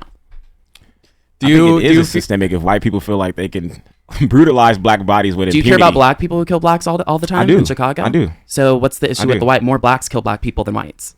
Well, yeah, people kill where they live. So Yeah, but so what's your point? that doesn't change the nature of who actually propagated this behavior in this prison that we live in. I think we live You in a commit crimes, you go to jail. You that's commit not the crimes, case. you deserve to go to jail. Okay, Unless As you we're write the seeing laws. in LA right now, Unless you write the laws. As in And LA unless right you write now, the where laws and you're white. Gaston lets criminals out of jail and crime has skyrocketed and crimes aren't being prosecuted and child molesters aren't being prosecuted and people who should go. What is he talking about? People kill where they live. So Yeah, but so what's your point? that doesn't change the nature of who actually propagated this behavior in this prison that we live in. I think we live You in a commit crimes, you go to jail. You that's commit not the crimes, you case. deserve to go to jail. I like that. And we went from you go to jail to you deserve to go to jail. Okay. Well, those are both true. But Okay. Unless As you we're write the seeing in laws. LA right now, Unless you write the laws. As in And LA unless right you write now, the where laws and you're white. Gaston lets criminals out of jail and crime has skyrocketed and crimes aren't being prosecuted and child molesters aren't being prosecuted and people who should go. No, you commit crimes. I don't care if you're black, white, green. Go to jail. So once you get to Florida, you think there's gonna be less. Well, this houseless is the question people that I and have before we go to the statistic. I don't remember if I brought this up. What's interesting about Florida is they are given tons of money. They're a welfare state. I don't know if I talked about this in the first half, so we're just going to talk about it again. All right, there's 10 donor states. These states give more money to the federal government than they receive back in like some kind of a grant. They're all blue states except for maybe one in the top 10. New York, New Jersey, California, Connecticut. They're all like the top 4 donor states, I believe. Right? They're giving the most money. Right? The bottom ones, one in the bottom 10 are Florida. They get, I think, and I could be wrong, $30 billion more than they give out. So yeah, of course these states are going to be proportionally maybe better policed in some capacity, because not only do they get more money than they really deserve. If you guys are against welfare, then stop giving conservative states fucking free money, right? Which we shouldn't do, but you should understand, like, oh, I hate people on welfare, but you literally are on, your whole state is fucking welfare, right? You get more, like, it's fucking egregious. Anyway, but there's also a conversation about population density. Right? Cities that are richer tend to have more people within it, right? There's usually more issues when you have a denser populated state. There's also going to be more issues when it comes to the spread of viruses. Maybe that's why, or, different ailments. Maybe that's why COVID spread so fucking quickly and so hard within densely populated areas. Who the fuck would have thought? And people that live close together would spread things more, right? These are the issues that you're going to see. Of course, there are problems in California. Absolutely. Really rampant problems. For sure, totally. I kind of want to ask, like, would you live in any part of Florida outside of Miami? Because Miami's pretty liberal. I mean, as somebody who lived in Florida, Miami's like pretty much like LA and California as far as liberalism. I don't feel that way at all, but yeah, I would live in other places. Would you live in the Florida. Panhandle? I mean, I think I've been to Tallahassee like once. Well, I don't know. The Panhandle's around Tampa. Tallahassee's like north. Oh, northwest, yeah. I was just in Tampa this weekend. It was really nice. I have a lot of friends there. Yeah. Okay. Interesting. Because they're like literally different sides of Florida. Like Miami's very, very liberal. As somebody who lived there, like I definitely see a difference between the way that Miami is versus the way that Jacksonville is, where I lived. Like I'm coming from LA. Miami is like Alabama to me. Really? Yeah. It's not really.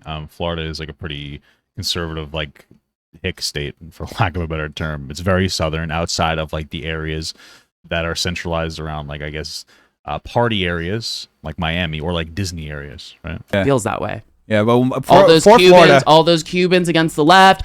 Even Jacksonville is like there's tourist destinations there, so it's probably not that bad, right? So because I think Jacksonville's the first town in America. I think I'm going there soon. This is why I know this. My wife's very excited. All that lack of homelessness, all that, cleanly. The cleanliness. Okay, so I just wanted to circle back then to this. You said that more whites were shot by police than black people, and this is rate of fatal police shootings in the United States from 2015 to June 2022 by ethnicity. So this is per million of the population. So black people. Yeah, so this is fatal shootings, not regular shootings. It's still a good statistic to say that like these issues were like exacerbated. But so this isn't actually raw shootings. This is the ones that were fatal, right? That's a little bit different. Still, I think it's something good to bring up, but he can counter it by being like, well, that's fatal shootings. What about overall shootings? Are really far ahead, almost like more than twice than white. So it's like mostly black people, then Hispanic, then white people come in third. So where's this stat from, and is it unarmed, and is it attached to the amount of crime committed? this And is from Statista. Let me see where. There's just no way that there's more white people So getting shot. let me see if I can get more. I don't know. I mean, I guess we could look at it. I think more white people are getting shot, but it's not proportionately, right? It's not proportionally. Information on this. Killed by yeah, police. yeah, I'd love to see the study. Yeah. The rate of fatal police shootings in the United States shows large differences based on ethnicity. Among black Americans, the rate of fatal police shootings between 2015 and 2022 stood at 40 per million of the population, while white Americans, the rate stood at 16 fatal police shootings per million of the population. Fatal. Yeah. There you go. Fatal. So you're saying that more white people are shot in non-fatal. Shot, period. Okay. I haven't seen that statistic. I would love to see it. Okay.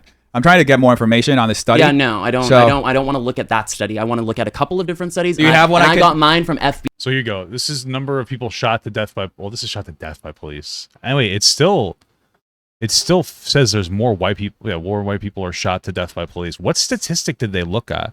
This is the number of people shot to death by police in the United States from 2017 to 2020 by race, right? And so like this is white is blue. That's the representation there, and black is like the darker blue.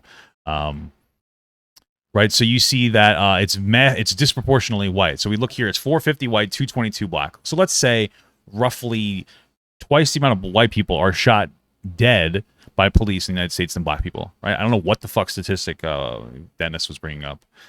It's from the same site too. What is he looking up? I don't understand. It's from the exact same website. FBI. What? This is really weird. Where did you get? Anyway, that still shows a disproportionate amount of fatal shootings towards black Americans. Because if the white population, if white people outnumber black people by 4 times, right, then you'd expect it to be something like 400 white people and 100 black people. But instead, it's like 400 white people, 200 black people, right? So we're seeing a massive massively disproportionate amount of fatal shootings in the direction of black Americans, right? So, I mean, proportionality is very important. Love to see it. Okay. I'm trying to get more information on this study. Yeah, no, I don't. So- I don't want to look at that study. I want to look at a couple of different studies. Do you and have one and I I could- got mine from FBI.gov. Look Okay. up crime statistics on FBI.gov. All right. I'll go back on Google here and FBI. Let me see. So do you feel like you've ever been mistreated? No. Or someone treated you differently because of your... Well, of course not. He's rich. Like he's very rich. Like you're probably not gonna see those issues so much when you're fucking rich. You might. I'm not saying you'll never would, but you're obviously not gonna deal with the same stuff. Skin color? No idea. No. No idea? No. No, actually, I was pulled over the other day. Cop in Beverly Hills came up, said you were on your phone through the stop sign or whatever. I was on Google Maps, and I said, okay, won't do it again. And he walked off. Do you think here's a possibility people may Hey, I was in a rich area, and like, yeah, of course. know that who your dad is or may know you from social media, and that may give you some, Oh my gosh, I would have been gunned down if my dad wasn't Herschel Walker. No, I wasn't gunned down because I respected the effing cop. Okay. There's a lot in that statement because you just assume that people who usually get gunned down are disrespecting Usually, cops and no, they usually are. Yeah. A lot of times there is an issue. Like this is something that people just don't want to talk about. Like, yeah, a lot of times when there's like police altercations, a lot of them are people resisting arrest in some capacity, right? You shouldn't be resisting arrest, but it's a police officer's job to be able to deal with that, right? George Floyd was resisting arrest. Does he deserve to die? No. You want to know why? Because we pay cops money to deal with that shit. That's it, right? Expecting somebody, a group of officers, to not kill, to not murder an unarmed person in general. I don't think that's that high. There was no real danger. He was being insubordinate. Okay, that's your job to fucking deal with it. Police officers aren't the criminal justice system. Not fully. Right? It's the court of law's decision to do that. That's it. This is where it works. Like, yeah, there is an issue. People will resist arrest, but that doesn't mean that they deserve to die. Unarmed people don't deserve to die, right?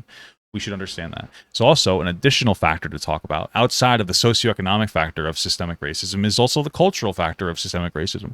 When you have a group of people, the police, that historically have targeted and killed black people for literally no reason 50, 60, 70, 100 years ago, those are going to pass down. It's called historical trauma, of course. And those parents are going to teach their kids, and then those kids are going to grow up and teach their kids to not trust police officers because they're not to be trusted. And even if we lived in a society now or police were always operating in the best capacity, which they're not, there's still going to be that lingering fear because of how the institution itself treated people, right? If you live in an area that's surrounded by deer, and when you were younger, a deer just fucking fucked you up, ran into you, right?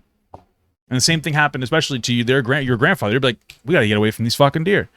That's how the interaction happens, right? To really understand this, they're really good points to have good education on there. Okay. Yeah, they usually are. They're usually committing a crime or disrespecting or whatever, or attacking the cop. Okay. And I do believe police have the right to defend themselves. You want to attack a cop, you want to attack authority, police have the right to defend themselves. I think the police has a right to de-escalate. No, they have the right to defend. So you're saying that whenever they have the responsibility to de-escalate, like of course it's going to get to a point where they're going to have to interact. I think a really great example of this is probably Michael Brown. This is a good example, I think, of systemic racism because a lot is going to go in a direction that you need to understand. So Michael Brown, it seemed like he robbed a convenience store. Charged a police officer and he was shot. Right? That's what the Department of Justice told us in the report, that it was a justifiable shooting. Do you know what else that report said? That report said that the police officers in that area were engaging in the robbing of the constitutional rights, the First, Fourth, and 14th Amendment rights of the Black Americans in that community. So when you have police officers, the Department of Justice tells us that the police officers were engaging in the removal of your constitutional rights, 3 of them, consistently. Do you think that that's going to create a distrust between police officers and Black Americans? And one of those ways was over-ticketing. We talked about before. That's flat taxing the poor. This is why these conversations are nuanced. Does it mean that the police should have let Michael Brown charge them? No, of course not. But it does mean that if the police acted in a more responsible way and didn't literally oppress the people, like objectively, based on governmental Department of Justice report, oppress the people in that area, we would expect probably an increase in the amount of respect for the police in that community. This is the perfect example of one of these situations. And it's always a shame when we don't actually know what the fuck we're talking about when we try to defend these things. It's insane. This isn't lollipop, de-escalate. Let me give you a lollipop. Well, you're defending yourself, Please someone come who's down. not armed. No, when a rapist is in my house or whatever, I don't want someone coming to de-escalate. I want them coming to take the rapist out. Okay, so I wonder how many times are police actually catching crime? Like you're saying, like if there's a rapist in your house, how often is that likely to happen for the police to stop a rapist versus like them just showing up actually at the end of the crime? No idea. I mean, it's unfortunate, but yeah, like if somebody's raping you, it's not easy for you to be able to call the police. Like it's a horrible situation. Hopefully you have a gun or a knife and you can murder the person that's trying to take away your autonomy. But even that's really fucked up because now that person who just wants to be living their life that's getting assaulted, their best case scenario is to kill the person assaulting them, and then they're always going to live with some kind of a trauma because who wants to take a life? I understand that. The existence of police generally will reduce the amount of crime in a particular area. It's the reason why we have like bouncers, right? That doesn't mean that they're perfect, but we would also be able to reduce crime if we could distribute wealth in a more reasonable way. Just not like. I mean, here's one example. I mean, just in police rarely stop crime. They're there to escalate it. Just recently, crime goes up with more police. Is that what you're saying?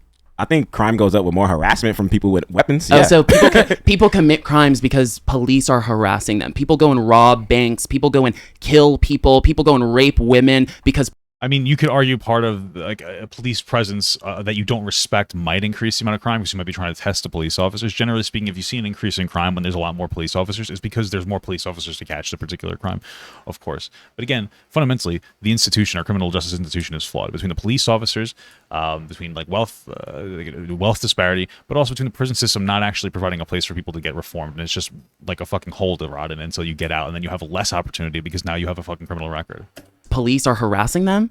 Is that the point? I think there's a lot of that's variables crazy. To police over policing. Let's not blame the criminals. Let's blame the police. Right? Yeah, no, let's blame the police. No one has individual because like choice, a lot of that father shit you're talking about goes into the prison industrial complex about how many black men are in jail. No, right now. just because you're a father doesn't mean you shouldn't go to jail if you commit a crime. Fathers should be there for their kids, working, supporting their kids instead of going and killing and raping women. Yeah, and due to white supremacy, there's like less access to quality work or any work at all. Just for that piggy- matter. Right. And piggybacking off of what you guys are talking about. Don't piggyback. Although push him really hard on this fucking point. This is a really strong point that this guy's making. Why did you interrupt him, Dennis? No. Why did you stop him from talking? Let him keep going. Absolutely. Lack of access to the ability to work in a particular area, right? Double that down, honestly, with a welfare system that advocates for single motherhood. I'm not kidding. We need to reform our welfare system to not make it conditional. When you say, hey, if you don't get married, you'll get more money to take care of your kid, you're less likely to get married. You're less likely to have that union, that bond. And this is a problem, right? So instead, we should like be, that's why I'm for like a universal basic income or a negative income tax. Like give people the money, but don't have this conditionality on it, because then you're just going to advocate for this behavior additionally. So do it in a better, more intelligent way. But additionally, if you're a father or a mother, but in this case, if you're a father and you need to provide for your kid, well, okay. So you're getting up and you want to go to work. Well, you can't fucking work. Kids are expensive. So like, what do? Okay, you do something illegal. You commit a crime. Then you go to jail. You don't get reformed. And then you're stuck inside of jail. That's a really good point. Then what is the root of it? Lack of access to opportunity and job. Why would you cut that off, Dennis? Why are you let the guy make his fucking point?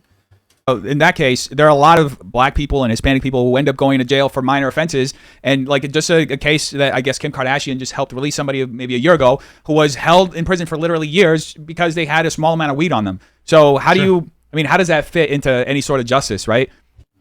Or what's really interesting is a lot of and this is something that people don't understand, but a lot of these laws, these issues are fucking complicated. And a lot of these laws that were implemented of over-policing drugs and different drugs, it's not just marijuana, but like cocaine and all these other different drugs. A lot of them come from black people in those black communities because they're like, we need to get this problem out of the community. It's eating our community alive. And so we need to be really harsh and over-punish people that have possession. A lot of people who aren't selling are probably addicted, and there's probably counseling that's needed more than going to jail, obviously, which would make a lot more sense. But this is why it's so complicated. They do things where they think it's the right thing to do, but it turns out to be a really dumb fucking idea. And then this is why a lot of times with some issues, it's that we implement a solution that doesn't really work. So like, how do we deal with with too much drugs in our society? Well, one, you can go after the drug companies that get you addicted, like fucking Oxy, and then you're like, well, I don't have Oxy anymore, so I'm going to go do heroin. That's one thing that you obviously need to do. But we also have a mental health crisis, which comes from the lack of access to different medical needs and medical services. There's also an issue of people prescribing self-medicating because they have no access to a job or a place to live that's steady. When you live on the streets, of course you're going to drink or fucking do heroin because like, fuck, your life is miserable and it's horrible. We have an issue with dealing with people with mental health conditions that we need to absolutely take care of. And we have an issue of like wealth. A lot of this comes from lack of availability of wealth. Somebody who has a drug problem in a rich family is going to outperform somebody who has a drug problem that lives on the streets, right? These are where a lot of these issues come from. How is that person able to maintain a family that they have outside of the prison? Something that's interesting is a lot of times, like for example, weed charges are pleaded down to being weed. Mm-hmm. So really, what happened is they went to Magnolia Bakery, took a gun out, held the cashier up at gunpoint, and then it was pleaded down because they happened to have weed in the car. Give me a single instance of this ever happening. I understand that charges get pleaded down, but what are you talking about? You're just saying a thing. Give me an example of this happening. I know a lot of charges do get pled down. Nobody's pleading down a fucking gun robbery charge down to simple possession. The fact that he confidently said this, if you don't push him on this for being the stupidest fucking point I've ever heard somebody make, that is just proof that I just don't know what to say. So there's that, but you're saying these are like armed robberies that I'm saying a lot of times the crime is a lot worse than just weed, and it's pleaded down to being weed. That's what I'm saying. Gotcha. Based on what? Gotcha? What do you mean gotcha? Yeah, he gotcha because you didn't. What do you mean? And just another point, I guess we do have to. You're talking about policing can help with a violent situation. What the fuck? What was that? You let him get away with that? He just got away with armed robbery and in real time pled it down to a weed charge in front of your fucking eyes because you didn't push him on that. That's insane. What the fuck? I mean, I think Uvalde is a good example of how we had 400 police officers at a school and nothing was done. In fact, there's like video evidence of them course, waiting that was 45. horrible. Of course, that was horrible. So do you think that's an indictment on like maybe over policing isn't a good thing? Like police can have the ability to take action, but a lot of times they'll take the wrong action. Perfect. I've never said it was perfect. Well, that's an instance of like really bad like police management, for lack of a better term. They didn't do anything about it. They told them all to stand by. That's the problem there. And they waited for like, what, 75 minutes and more kids died. But if they acted sooner, less kids probably would have died. You'd be able to save some of those kids from their wounds. They got shot. If you got to them earlier, you could have been able to mitigate some of this damage. That's an infrastructure problem. Absolutely. Still shame on those police officers. I don't fucking care. Like, it's supposed to be your job to put your life on the line, and you just didn't. But it really comes down from like the people above their head. That's really what it comes down to. Yeah. Just like doctors aren't perfect. Just like there's doctors that do a lot of shady crap. Just like there's teachers that molest kids and do a bunch of shady crap. Does that mean we hate all teachers? Does that mean we hate all cops? Does that mean we burn the teaching system No, but we should punish the people who do those wrong things. down? Burn cops down? No, it means not everything's perfect. Sometimes we need to shift. Sometimes we need to fix here. Sometimes this instance was horrible and everything messed up. So Great. How would you fix it? That's the question that you. So how would you fix police institutions then? Really easy question. This is the best way to have conversations. Ask somebody a question. Okay, so we need to fix institutions. What do you think we could fix about the criminal justice institution? What do you think could be better? See what he says, because right now it sounds like he's just saying something that sounds appeasing, but he doesn't actually give a singular fuck. What needs to be repaired in the criminal justice system? What needs to be repaired when it comes to police officers? What needs to be repaired in general? that's what I'm saying. Gotcha. Okay. And how do we get to fixing it? There we What do you go. want to be I like fixed this guy. exactly? Because all those we think the areas- problem is totally different. Exactly. So- and what problems do you think exist? There we go. Individual bad cops, things like that. And those, Like and that's what? the things I'm talking about. Like, how do we fix those things? Individual bad cops. Sure. It's Better bad training. Better training. Are you ever going to have 100? What does that mean? Better training, more accountability? Would you be okay with putting cameras on police officers? Would you be okay with dissecting, like, honestly, weakening police unions? Because a lot of these situations, it doesn't matter what the police officers does, the union is going to double down so hard on a police officer. In general, honestly, whether you want to hear it or not, we need to get rid of this bullshit buddy system. We need to weaken police unions. I'm not trying to be a fucking asshole. And it probably depends on the state. There's probably states with more robust unions. There's probably states that need a lot more money, right? Like, it depends on your area. Some states probably need more access to resources. Probably some need like a little bit less. But yeah, there you go. This guy's at least asking the questions here. Percent perfection in an industry. 100, every doctor, perfect, no shady doctors. No, we have bad people in the world. We have evil people in the world. So instead of blaming this one system, let's blame individuals. Let's talk about criminals. You want to talk about, okay, so an individual bad person from something, there's not much you can do except for better regulation, of course. But you can point directly to the amount of like malpractice that happens within when it comes to the police officers. There's a lot of people who die of unintentionally because of hospitals. I forget the word, but hospitals malpractice. I think, is that what it's called? There's another word. Okay. Anyway, a lot of this comes down to the fact that nurses are so overworked that they make a lot of mistakes, and it's all human because there's a lack of availability of nurses. There you go. That's something that we can criticize the structure. So what could we do to better that? Okay, the biggest thing that we could do is we can make schooling a little bit more accessible and affordable so that more people have the ability to go to nursing school so they can become nurses so that there's less nursing burdens, right? Like, I actually went to the hospital recently. I was having like a heart problem, okay? And the nurse was nice and all, but I went there and she botched putting the fucking needle into my arm. Like, she was putting what is it called? Like a stent? No, it's not a stent. You know what I'm talking about. Like the thing that you, whatever you pull blood with. The needle, right? She put it in there. She drew blood. She flushed it with saline and it exploded my vein. Now, maybe she's just a fucking bad nurse, but more likely that she's being overworked because they're working 12-hour shifts.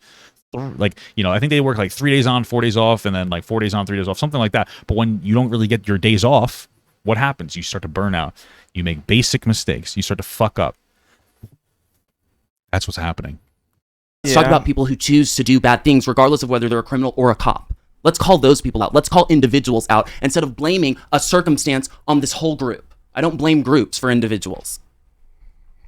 Gotcha.